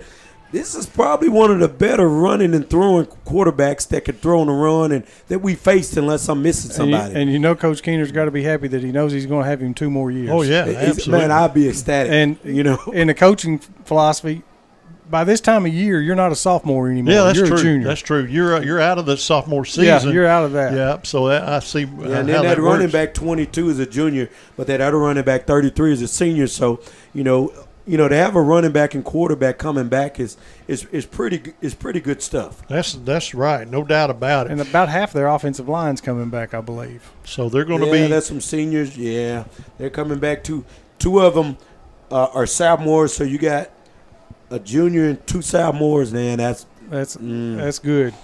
Yeah, and like I said, man, they play a good brand of football, man. They're very efficient, you know. And they're making good play calls, man. So I'm sure they have some other tricks up their sleeve, man. And this should be feel for an exciting second half. Well, we're tied. Well, we're not tied, 14-13, but that shows you that there are 2 teams playing in a playoff game tonight that both are fairly evenly matched and deserve to be playing each other. No blowouts, no lopsided scores yet in this football game. But so that shows you these teams are both doing all they can do to win this game. 14-13 in favor of the Cats, and that will bring us to the end of the Berries True Value halftime show. But I want to do something else. I like to do this periodically, and I want to say a big thank you to all of our sponsors as we prepare for the Dumas Family Pharmacy kickoff here shortly. But I want to say a big thanks to H&R Block, Amelia Boney and her crew, Inks and Threads, and also they have the dry cleaner there in the same building. Farm Bureau Insurance, Bubba and his crew, Big Banjo Pizza, staple in Dumas, Arkansas, Berries True Value, Bob's Tire Road Service down on the corner of Waterman and Main, Southeast Pest Control, Sonny and his team. And if you don't want to have bugs, give him a call. He'll take care of you, no doubt. Dumas Seed Cleaners, some of the finest folks you'll ever meet right there in Dumas, Arkansas. As it depends on who you talk to. Is that what you're saying? Which Mine Creek? Yeah, it depends on which Mine Creek you're talking about. Those are some fine folks. Just joking, Heath. We'll finish off here in a minute, but we're about ready to get underway. Bobcats going to receive to begin third quarter action. And how about this? Dumas is ready for the onside kick. You have Raylan, and they try it again. It's not going to go far enough. Yep. So that's going to stay away from it. Yeah. Don't even touch it and let it die. So the onside kick does not go 10 yards. And hey, we got great field position. Absolutely. The ball's at the 46-yard line. I want to finish this list real quick. DePaul Community Health Centers, Pop's Car Wash, Merchants and Farmers Bank, First Natural State Bank, Pickens Store and Restaurant, ASC Property Management, Dumas Family Pharmacy, Metters Pharmacy, and Delta Memorial Hospital Delta Health Services. First down and 10 for the Bobcats as the onside kick attempt did not go 10 yards. The Cats going to have the football at the Beaver 46-yard line to begin third quarter action, and we're underway, folks. And now we're going to have an offside penalty, and the Cats are going to get 5 more. So here's a flag on the play, and it is indeed going to be offsides against the Beavers. And that's going to move the ball downhill to the 41-yard line where the Cats are going to have first down now and 5. And I don't mind starting a half like this. And So we already got the ball at the 41-yard line. Now we've got to put a drive together and do something with it. Got to add to this 14-13 lead here on the road. Walker brings his team to the line, takes the snap, little pitch out over the left side of number 20. And he is running east and west, but he's going to turn it upfield and get about a yard. That's old Kent's Brown, the ninth grader. Ninth grader, Kent's Brown. So he's going to run a lot to get a little. He's going to gain a yard or two. We'll see where they spot him as he's forced out of bounds on the far sideline. But they're going to spot him at the 39-yard line. So a gain of a couple. It's 2nd down and 3 now for the Cats, just underway. Third quarter action, Dumas on top by a point. Walker looks things over now, looks to the sideline, splits 2 receivers to the right, 1 to the left, 1 set back.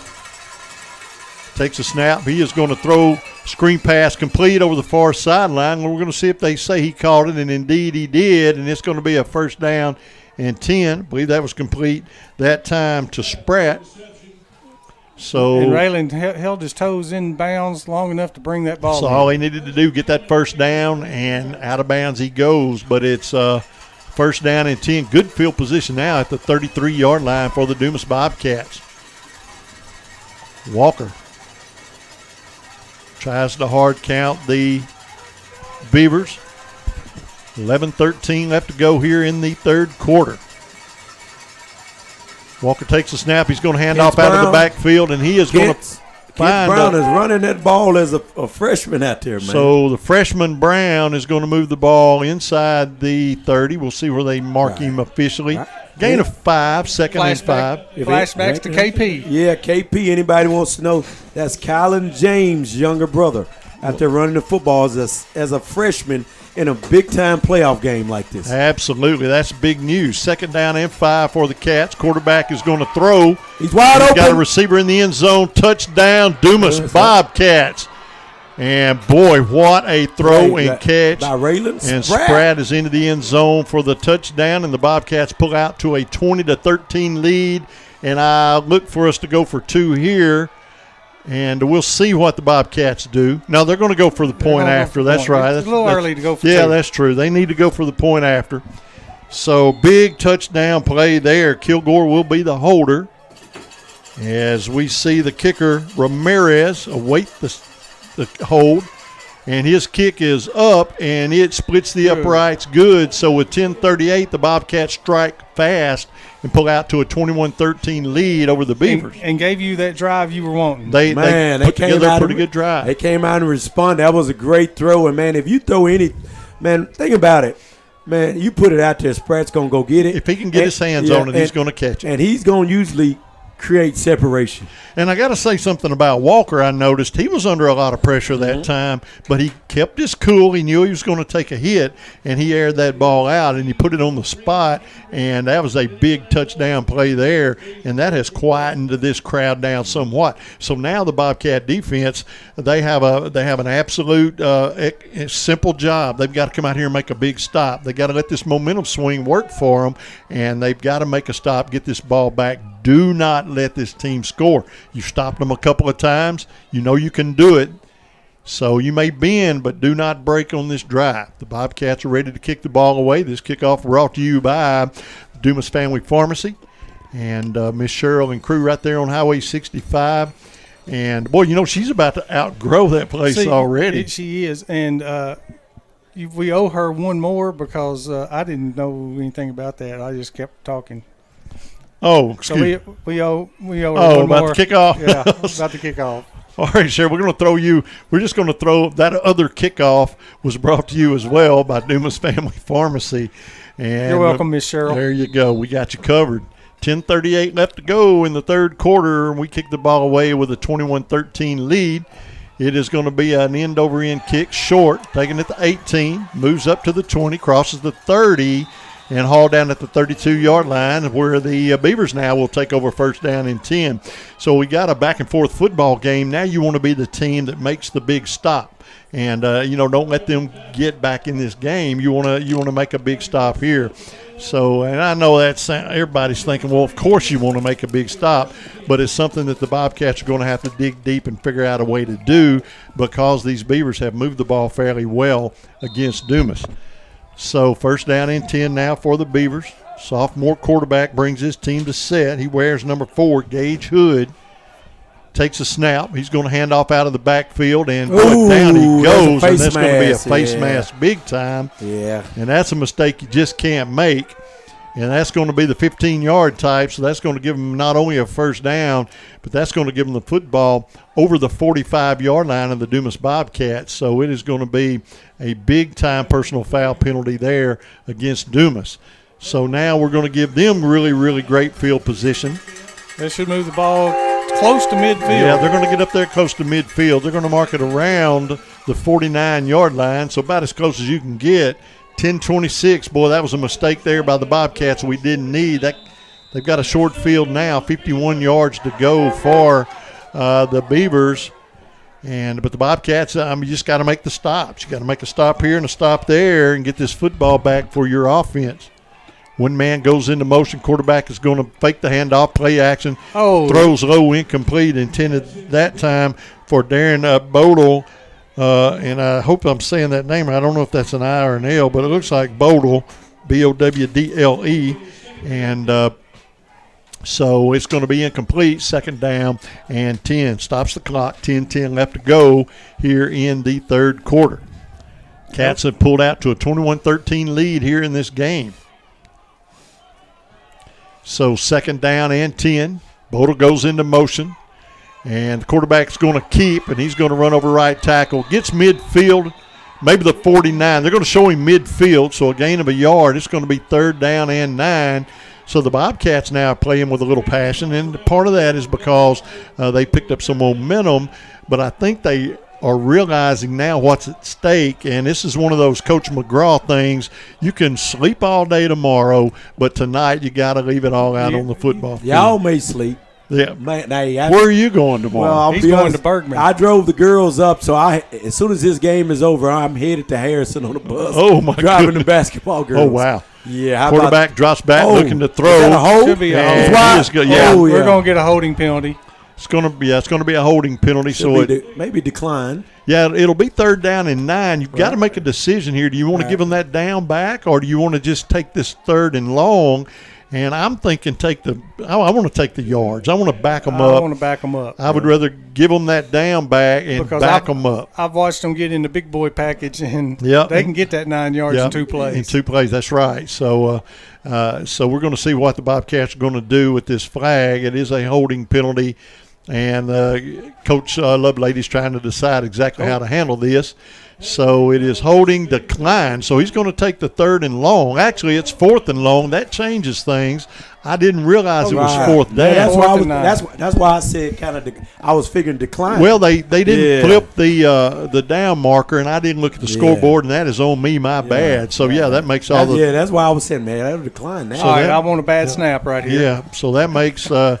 This will be a big defensive stand here, and they're offsides, but they're going to let that go. He's going to get a foot into this one, and the Bobcats are just going to let it roll.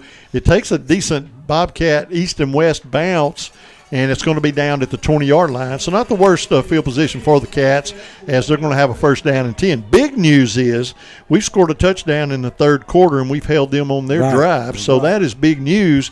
And now we need drive number 2. That's absolutely correct. Yeah, a score right here would, man. This is that 5-minute, 6-minute drive you'd like to put together, move the ball, keep the chains moving, burn a lot of time off that clock, and punch another one in.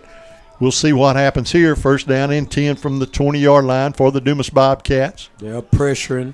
They're pressing. Yep, they're pressing hard. Walker's going to look to the sideline. He's going to change the play, or at least he's going to act like he's going to change the play. Now he's going to take the snap, hand off out of the backfield. Yeah, there's nothing there. And nothing doing. He's going to get the line of scrimmage, and that's it. So no gain on the play there. And that was, I believe that was Bell on the carry for the Cats, and just nowhere to go there. So it's going to bring up a second down and 10 for Dumas. We're under 9 minutes to play in the third quarter. So it is second down and 10 for Dumas. Coach McGraw, I said it was really warm in here in the first quarter, but it's cooled off somewhat. It has cooled off quite a bit. And I'm sitting in front of the window that's open. You're welcome. You're absolutely welcome. I appreciate that.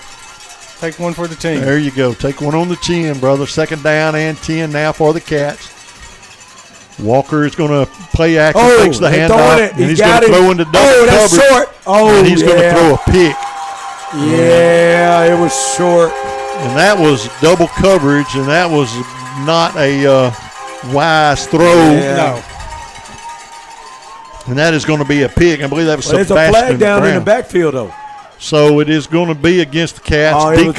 It was a hold decline. Yeah, an eligible receiver, I believe. Yeah. And it used to way back in the days, I believe they called that illegal participation or something like that. Something like that. And so I understand why they changed it. It's easier to say. Cats need a big stop right here, man. If we could have scored with a long drive right here, man, that would have been huge for the Dumas Bobcats. Now we got to turn gears and get a stop again. Right. So that cheerleader down there throwing those little plastic footballs has an arm. She's about to hit the press box with those little balls. They're pretty good at softball over here. I hear you. That explains a lot. First down and 10 now for the Beavers. There's that counter again. Counter out of the backfield, and he is going to be wrapped up after a gain of about a yard as he's going to move the ball up near the 39. So it's going to bring up a second down and 9. Clock runs. We're down nearing the 8-minute mark here in the third quarter with the Cats on top, 21-13. I bet she's like the shortstop or whatever because she is chunking those balls. Second down and 9 for the Beavers. So we've kind of found an answer to that counter play. We'll see what happens here. And he missed play action. A little bit. Quarterback's going to go. 7 is open. He's looking to throw. Yeah. I saw him. I really was wondering, was he going to be able to make that throw?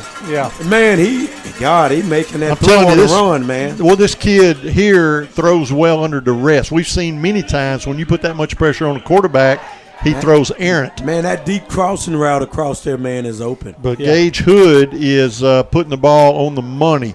So that's a fresh set of downs inside Bobcat territory. And they're going to be the play's going to be stopped. And Zero did not appreciate that because he got hung out to dry, and Parker Davis got lit up pretty good. Nothing illegal or anything. Have a motion penalty against. So it's going to be a 5-yard penalty. It's going to back the Beavers up 5, back across the 50. They're on the Glen Rose side of the 50-yard line once again, back at the 49, where they will repeat first down and 15. We're inside the 8-minute mark here in the third quarter with the Cats on top, 21-13. Ball's at the 49-yard line of the Beavers. First down, or excuse me, I believe we look like we're in straight man. First Beware down, of these 15. crossing routes. Quarterback's going to play action. He's going to throw the ball. That ball's deflected. That was good defense there. They were all in his face. Nothing he could do about that. He's lucky he didn't fumble it. And took a lick on the fingers as well, but that ball was deflected, falls incomplete, second down and 15. It looked like the Cats were man across the board right there. Yes. So it's going to be a mano-a-mano throw out there with T-Shawn Henderson and whoever that receiver was. 7:09 left to go in the third. Cats on top, 21-13. A second down and 15 here for the Beavers.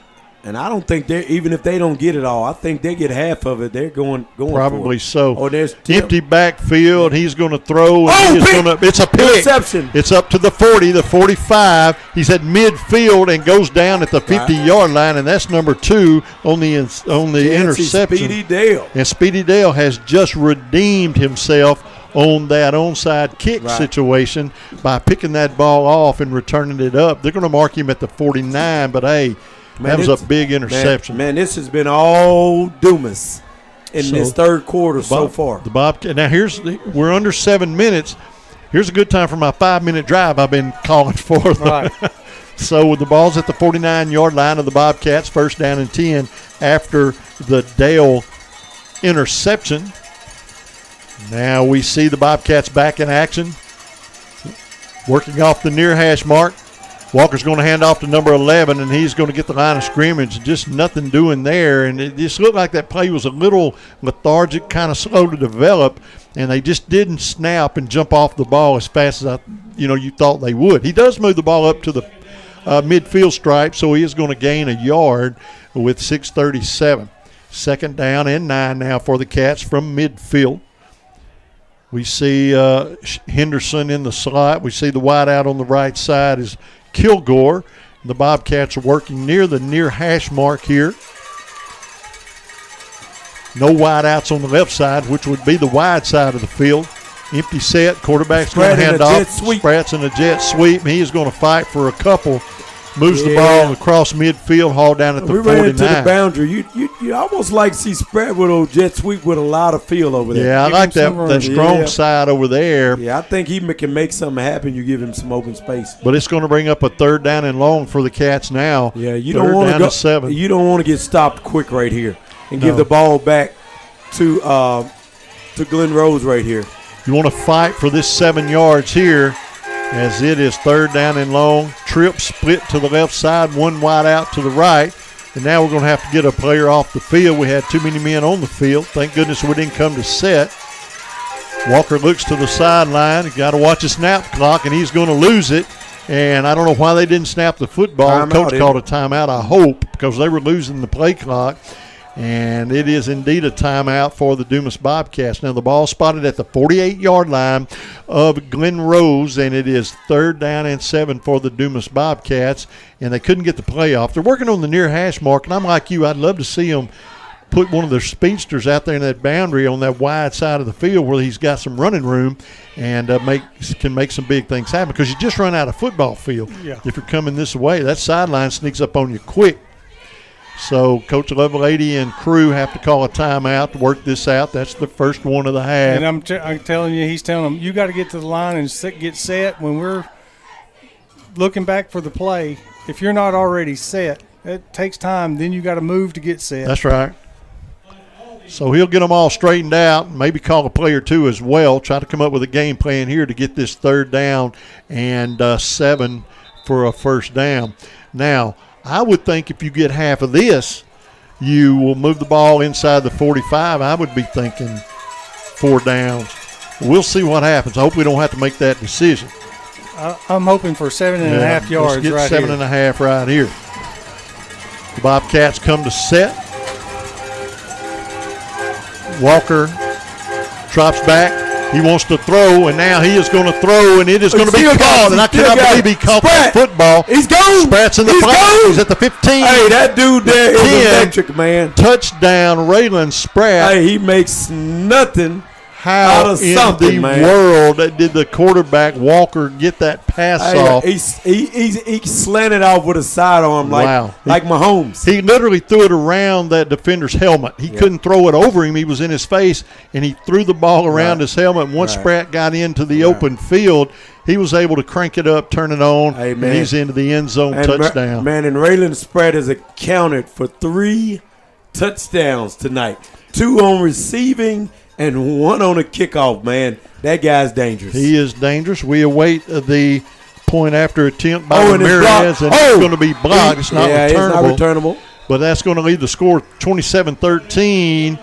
But, boy, that was a big touchdown there. And got 5 minutes, 12 seconds left to go here in the 3rd quarter. But the Bobcats have pulled out to a 27-13 lead here over the Glen Rose Beavers. And that was a big touchdown right there, because I'm telling you, Walker was in a mess. He was back, he was about to take a huge sack. Man. And worse than that, I think he was going to fumble the ball, but he threw that ball around the defender's helmet and was able to get that pass off.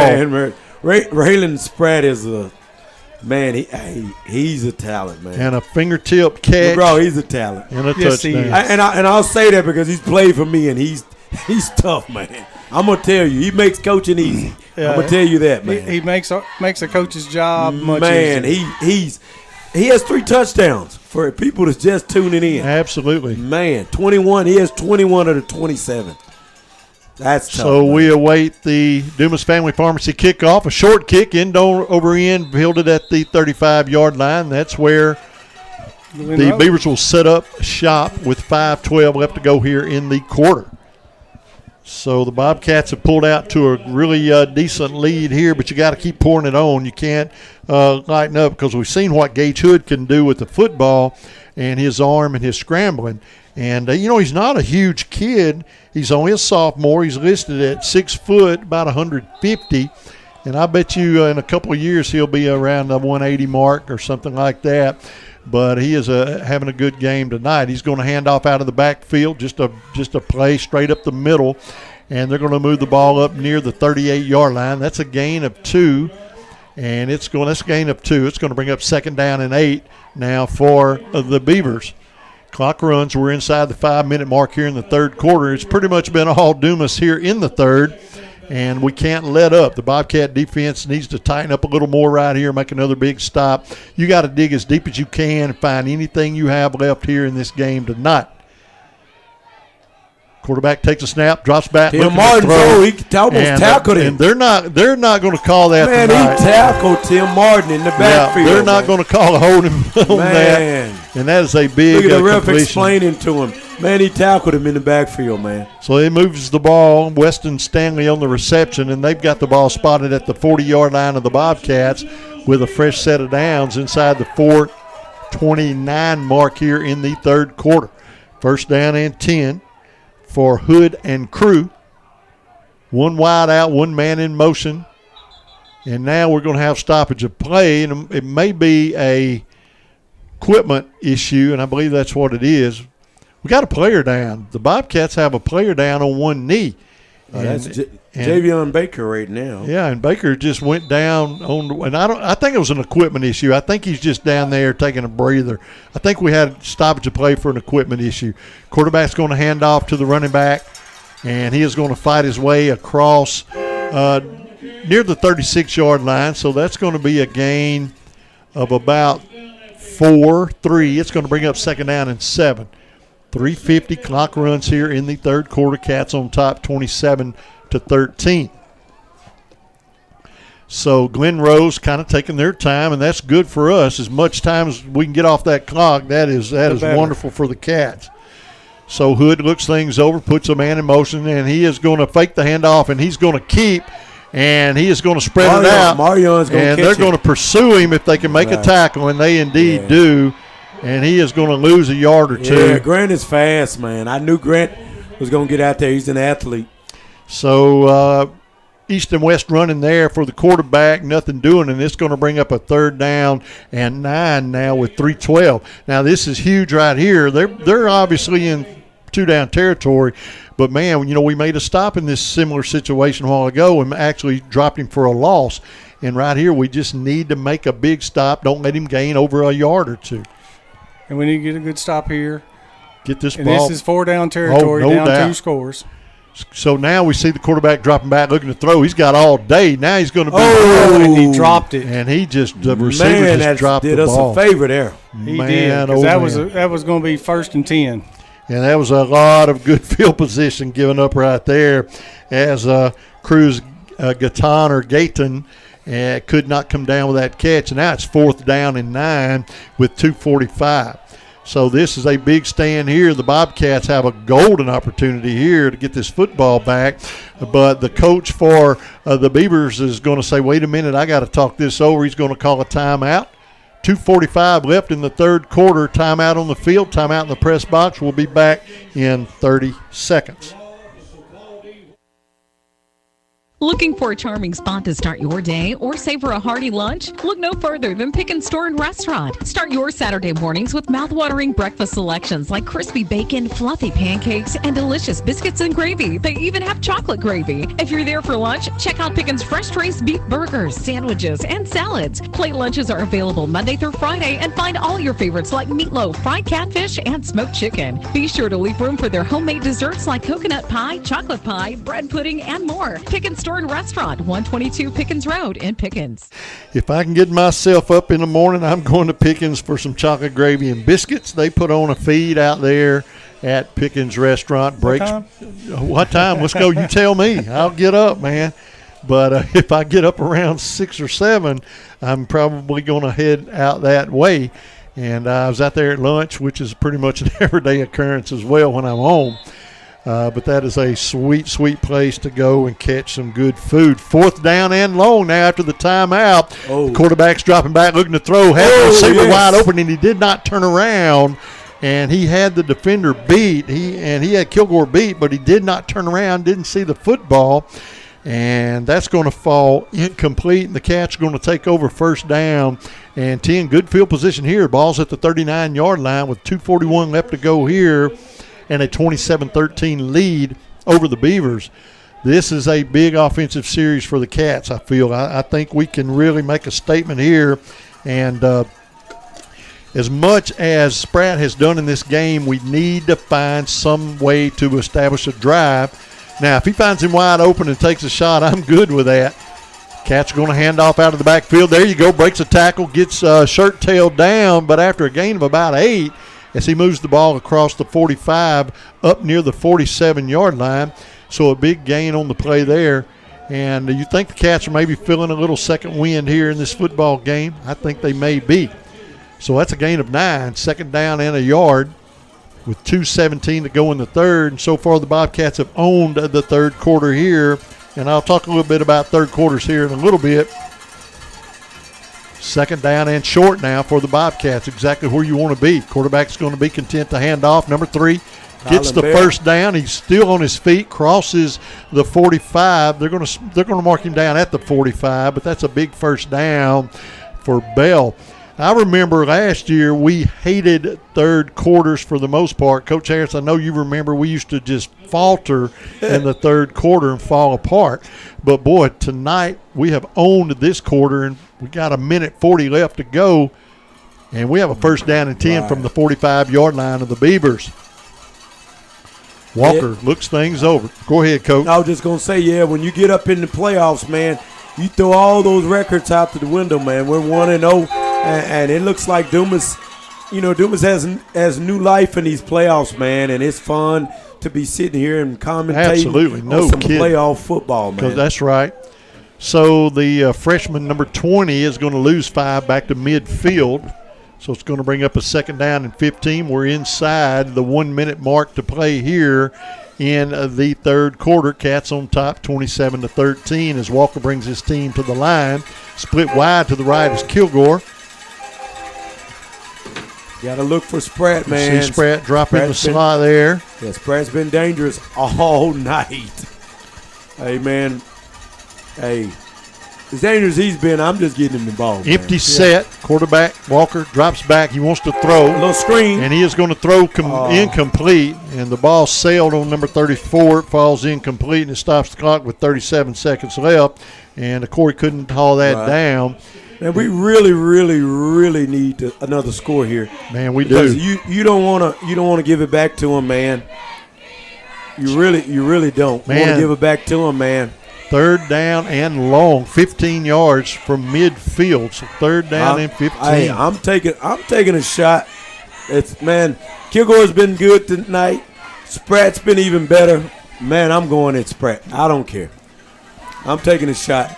Walker comes to set. One setback, a couple of slot men, a couple of wide outs. Number 1 goes into motion. Quarterback is going to. And there's Spratt. Give it to Spratt. And Spratt just has. Reversing field. He's still up. Spratt's still on his feet, but nowhere to go. This time. Yeah, they're going to haul him down for a loss back at the 47. I guess when I was saying a shot at him, I want to throw it to him. That was a disastrous run there, and the Bobcats are going to have to punt the football away. And but now all you got to do is you got to get a good punt off. He's got to put a foot into one and get a punt off. But we're not going to punt the football here in the third quarter. I don't think he's going to. I think he's going to wait until the fourth quarter. So that is going to bring us to the end of 3 quarters here in this second game of the playoffs.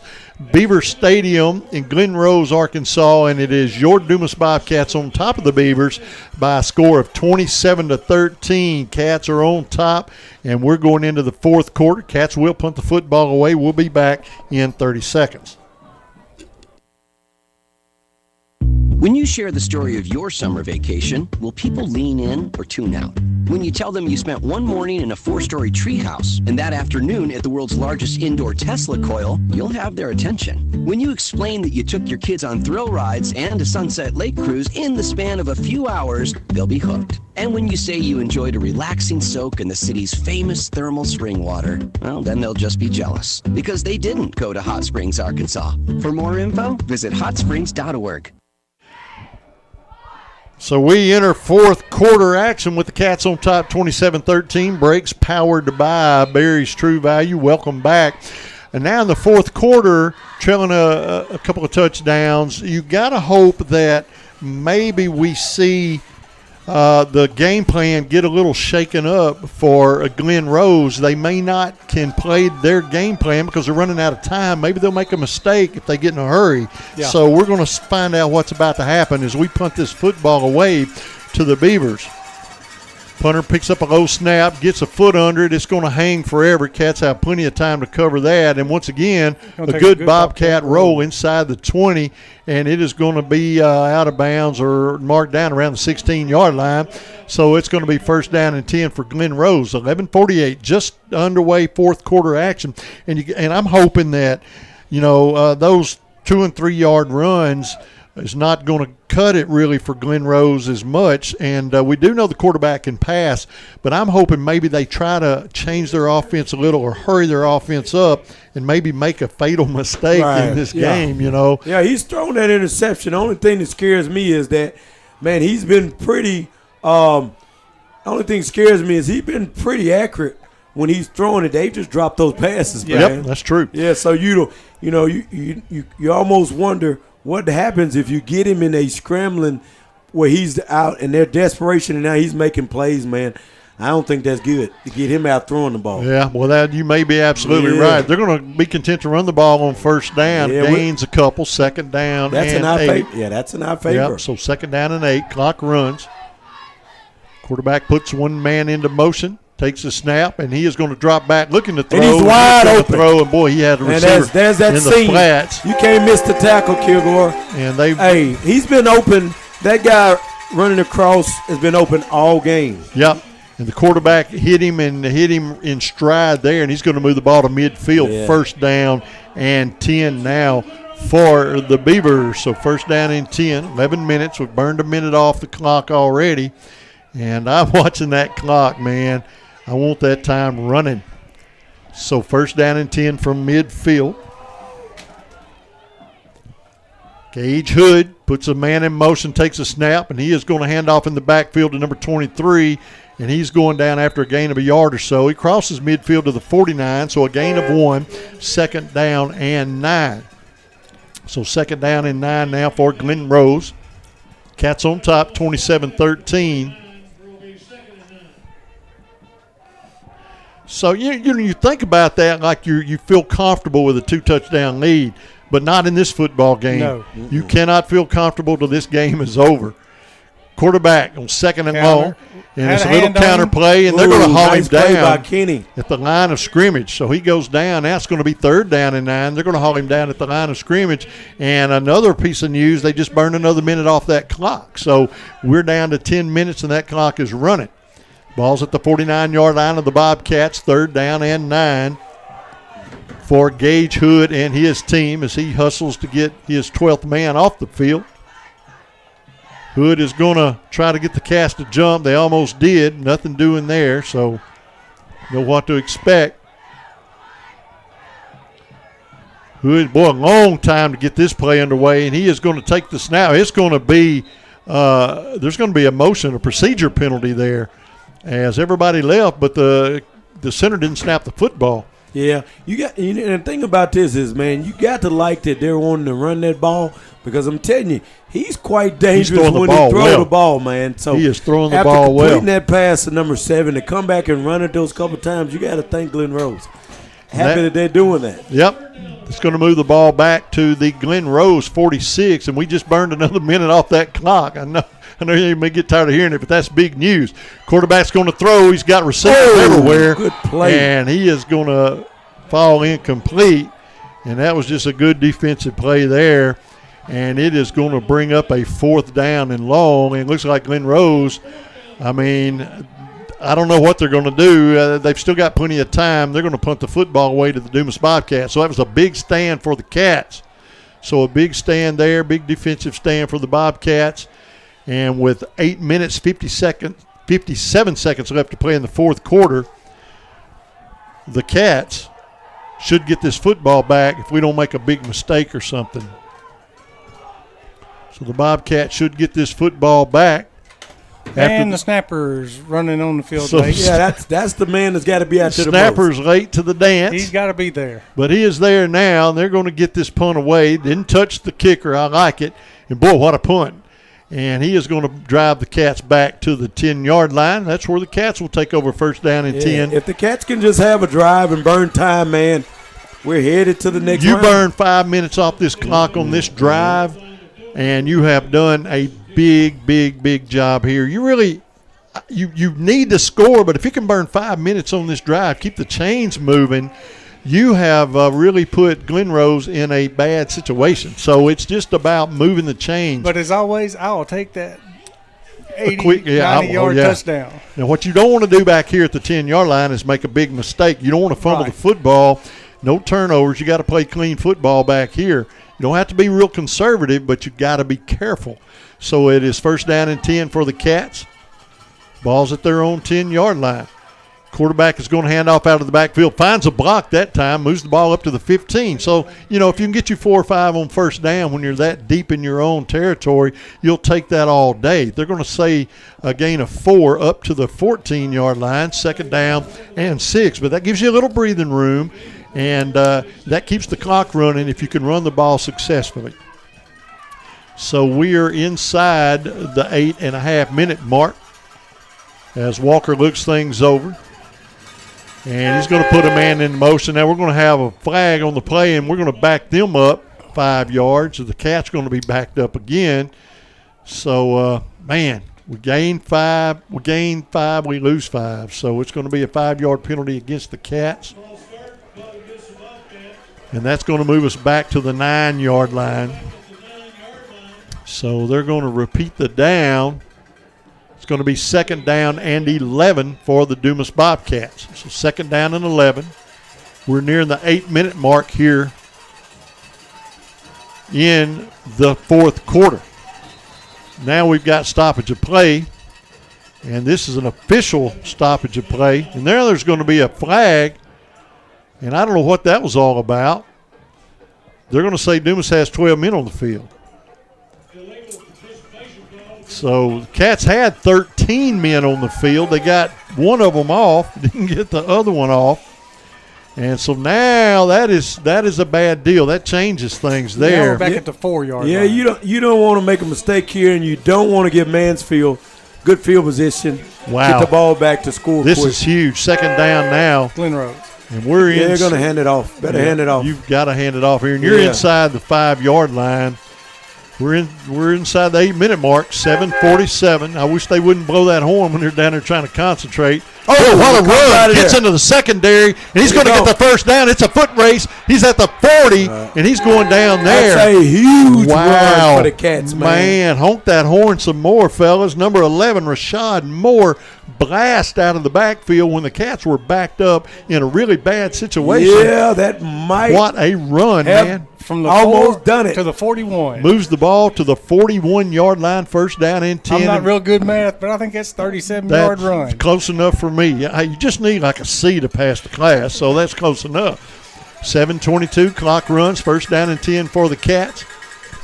27-13 in favor of Dumas. Walker now has a fresh set of downs and some really good field position, and he has a clock that's starting to work into his favor. A couple more first downs, and they – number 11 gets into the secondary once again and moves the ball up to the 49-yard line. We're starting to wear them down. So he's going to move the ball up to the 49. That is a gain of 8, and it's going to bring up a second down and 2 for the Cats nearing the midfield stripe, and we are inside the 7-minute mark. Quarterback brings his team to set. The Cats own the third quarter, and now they just need to keep this Beaver team away from the football here in the fourth. Walker takes a snap, drops back, looks to throw. Spratt gets the ball. He has to fall, but he gets the first down. So Spratt got what he needed. He had to kind of come back to make the catch, but the ball's inside the 50, and it is going to be first down and 10 from the 48-yard line. Stops the clock with 6:27 to move the chains. Cats on top, 27-13, and this is getting interesting for the Dumas Bobcats. The ball is inside the midfield stripe of the Beavers. First down and 10 from the 48. We're nearing the 6-minute mark. No rush here. Well, you kind of got to rush. You're going to lose your snap clock. Quarterback Walker takes a snap, hands off this time to number 20, the freshman, And he is going to go down at midfield. Fumbles the ball, but they're going to say contact with the ground. He's got to run north-south, east-west. So he's used to junior high ball where he can outrun everybody. Yeah. This ain't junior high no more. Not junior high. This is high school football. We're inside 6 minutes to play. Half of this quarter is over with no scoring. That's plus for the Bobcats. And it is going to bring up a second down and 12 now for Dumas at midfield. Walker is letting the clock run. Cowbells and horns everywhere, but the Bobcats are tolerating that well. Walker drops back, looking to throw, screen pass complete over the far sideline. Cats are operating pretty good right now. Kilgore backs out of bounds across the 45 down to the 44-yard line, where it will be a third down and 7 for Dumas. They said he didn't get out of bounds, so the clock is still running. Wow, let it run. We need it to run. Now the clock is going to be stopped. Timeout is going to be called on the field, and they're going to come over. I think they're going to I bet they reset that play clock because he was forced out of bounds, and they didn't stop the clock. And so I bet they're going to put about 6 seconds back on that clock. I think it'll go up to about 5:09. So we'll see where they reset the play clock. But that is absolutely the right call. You got to do it right. So you got to put the time back on the clock. So they're going to reset the play clock to 5:10. So I knew I was close. I saw when he went out of bounds. I thought it was pretty close to the 5:09 mark. They really didn't have to give him that extra second. But, I was doing hands to my side math there, so wasn't using my fingers. So it is third down now for the Dumas Bobcats and about 7 yards for Dumas. The ball is just inside the 45-yard line of Glen Rose. Walker takes a snap, and now he's going to have a little counter play of his own, but it's going to go for just a yard or two, and it's going to bring up we're inside the 5-minute mark. It's going to bring up a 4th down and 5 now for the Cats. So 4th down and 5, and I think you run it down as long and as much as you can. And if you're going to punt, be careful with the punt. You really don't want to punt it in the end zone. You want to try to pin them. If you could just get from here, if you could just get a 30-yard punt off, you've done a really good job and you've pinned them. Clock's running. 4:30, you're going to have to snap the football. I think they're going to call a timeout because they're just watching the play clock. So the Bobcats are going to call a timeout, or either that or just take the delay of the game. And it is going to be delay of the game, going to back us up 5 yards. But I think Spratt and the coaching staff feels like he's got the foot. A 5 yards penalty's not going to hurt him that bad. Right. And that burned a little time off the clock. We're down to 4:23 left to go in the fourth quarter, and the Bobcats are on top 27-13.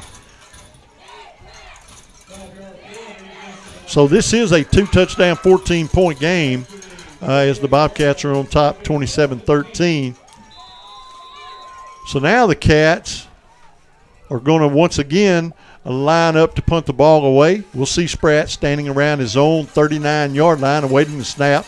Need to get this off clean, put a foot into it. Here comes the rush. It's going to be a high hanging punt, plenty of coverage time, and it is now you need to down it. There you go. And it's going to be down at the 25-yard line. So the job done there. 4 minutes. And you don't want to give up a big play here. You need to make them earn every yard and just watch this clock run. 4 minutes, 1 second officially left to go in the fourth quarter with the Bobcats on top, 27-13. And there is a hush over this Beaver crowd. Man. It has quietened down somewhat. And so now the Beavers know what they have to do. They've got to score on this possession. They don't have a choice. They have to score. The Cats have to stop them. It's as simple as that. 5 out. First down and 10 now. Hood takes a snap, empty set, drops back. He wants to throw. He's going to throw. Oh, that's an interception. And that should be picked by Spratt. And Spratt's going to pick it off. He's been everywhere, baby. So Spratt's going to pick it off at the 38-yard line. First down and 10. Dumas under 4 minutes. He's been everywhere. That was unreal, insane, and awesome as it could be. So if there's a flag, in the backfield.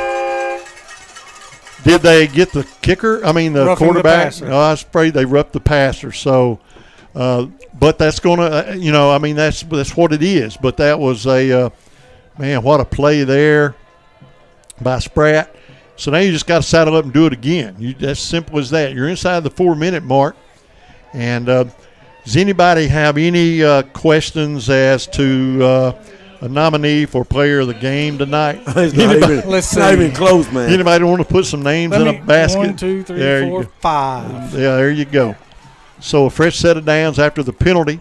Yeah, I would say Raylan or maybe quarterback's going to throw, and it is going to. He threw that ball so hard the intended receiver dropped it, and it's going to be incomplete. 2nd down and 10. Stops the clock. 3 minutes 48 seconds left to go here in the fourth quarter. 27-13 in favor of the Dumas Bobcats, and the Cats are smelling blood tonight, and we'll see just how hard this defense is going to play here in this last 4 minutes. So we're going to find out here, and we're going to see just how bad Glen Rose wants this as well.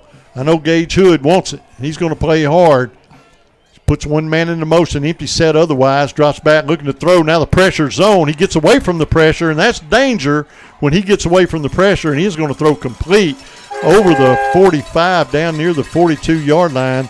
And, man, I'm telling you, that time Gage Hood did what we've seen him do all night, make big plays. That young man's got a bright future ahead of him. So it is going to be a first down, good field position here for Glen Rose. You can't let them score because you know they're going to kick an onside kick, and sometimes you get lucky with those. So the best thing to do is just don't let them score. Don't let them score. First down and 10, and they're going to run. And there's going to be a flag. That's going to be a holding penalty. Number 4 on the carry. But that may be why he got so many yards, because there indeed was a hold. So we'll officially wait on the call. But it seems to be that is going to be the case. And we're going to get the official call here. And it is indeed a holding against the Beavers. And I'll tell you one part of this contest that the Bobcats have won tonight, and that is the penalty side of the contest.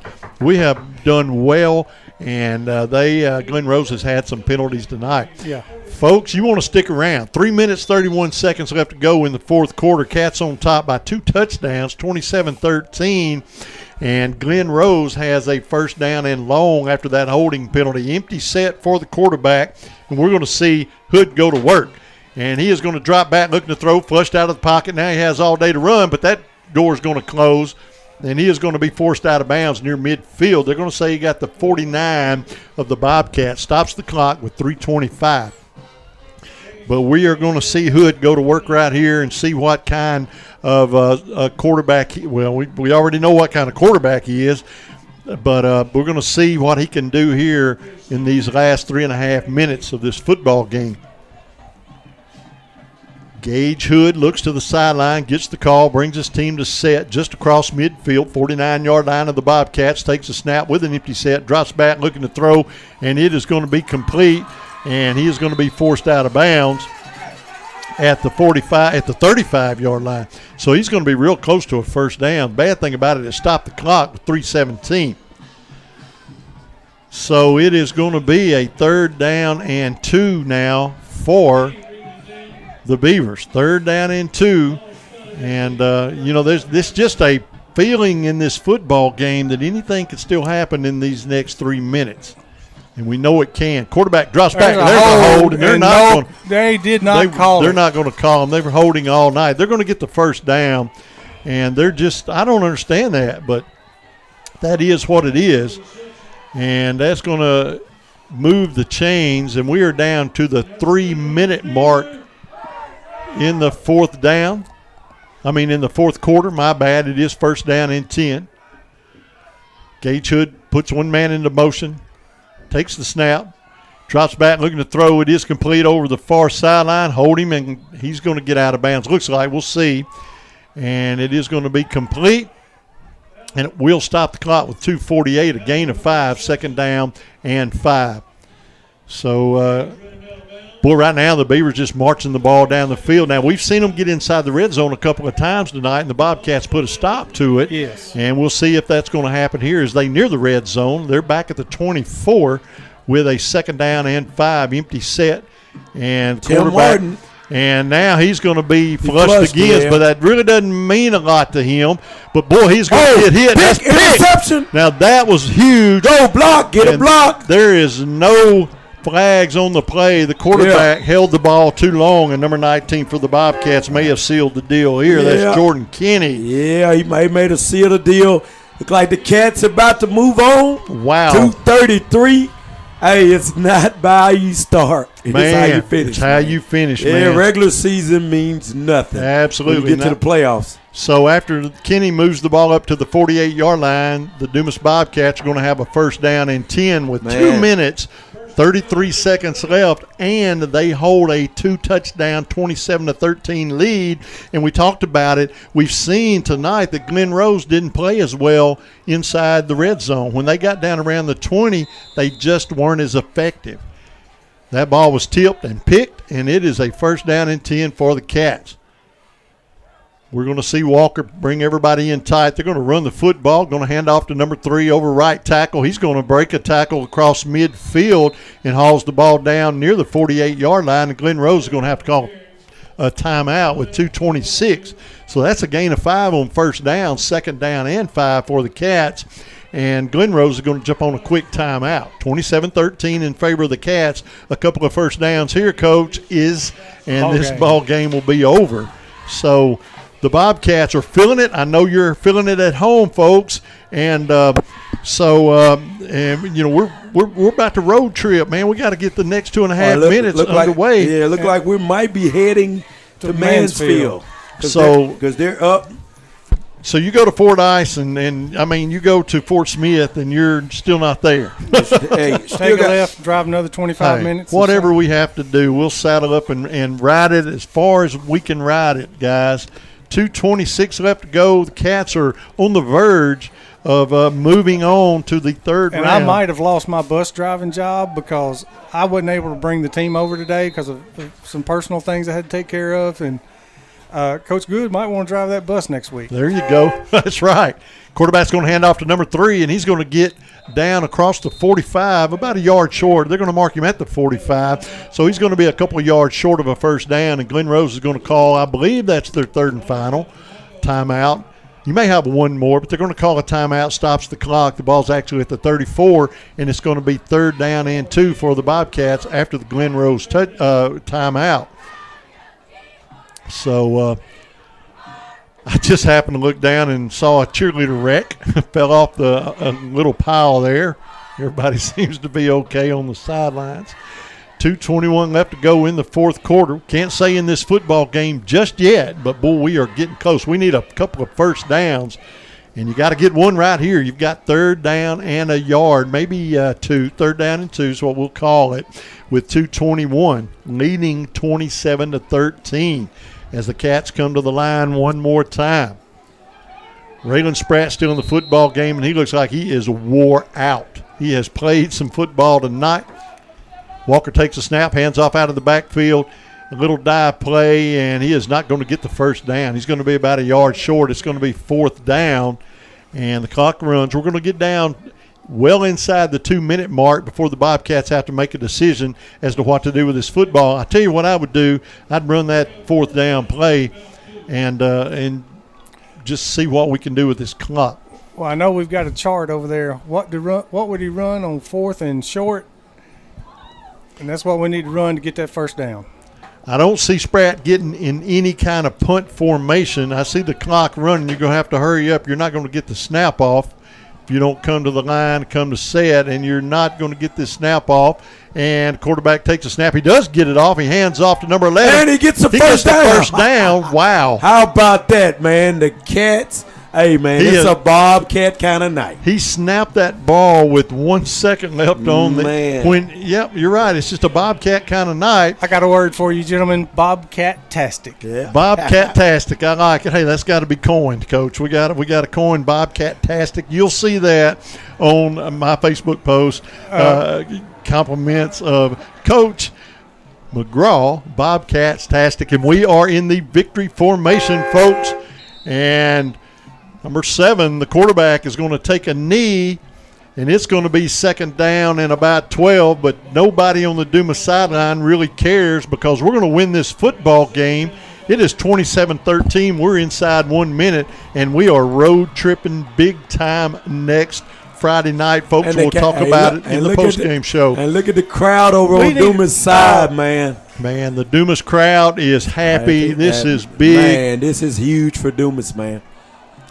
So Walker takes the snap, takes the knee one more time, and that is going to be it. We're going to stand right here and watch that clock run down. Gentlemen, we just went to 6-6. Wow, 500. 500. There you go, man. I'm proud of those guys, man. Look like we'll be heading to Fort Smith. So up to Mansfield. Yeah, Mansfield. So Fort we Smith and South. have won this football game, folks. Final score, Dumas Bobcats 27 and the Beavers of Glen Rose 13, 27-13. What a victory for the Dumas Bobcats. We're going to the third round of the playoffs next Friday night, and I am so excited for that. And there is a disappointed crowd here in Glen Rose, and I understand that because your season just ended, and we've been down that. We've been on both sides of that many times. I tell you what, though. They are a very young group, and I expect to see some good things out of Glen Rose over the next couple of years. No doubt about that. So the Bobcats win 27-13. We move on. We are on the road next week, folks. You're going to want to tune in once again if you can't make that road trip. Hey, everybody's off Friday. It's the day after Thanksgiving. Just load the car up and come on up to Mansfield and watch the game live. They can do their Black Friday shopping. There you go, in man. Fort Smith. That's absolutely correct. Well, I know where I'll be. Well, I'll tell you what we're going to do. We're going to stay right here and get into the Delta Memorial Hospital post-game show because we all have a long ride tonight. So, but not as long as mine. Yeah, well, that's right. I'm headed to Harrison. You got to double up, don't you? So, man, are you going from here to Harrison? Here to Harrison right now. As soon right. as we finish. Yeah, that's a pretty good little road trip. Yeah, so 3 hours. We'll get you on the road here pretty quick. But we started this game out tonight, and it looked like the only way we could function was on the big play. You run a kickoff back for a touchdown. You have two big pass plays to Spratt for a touchdown.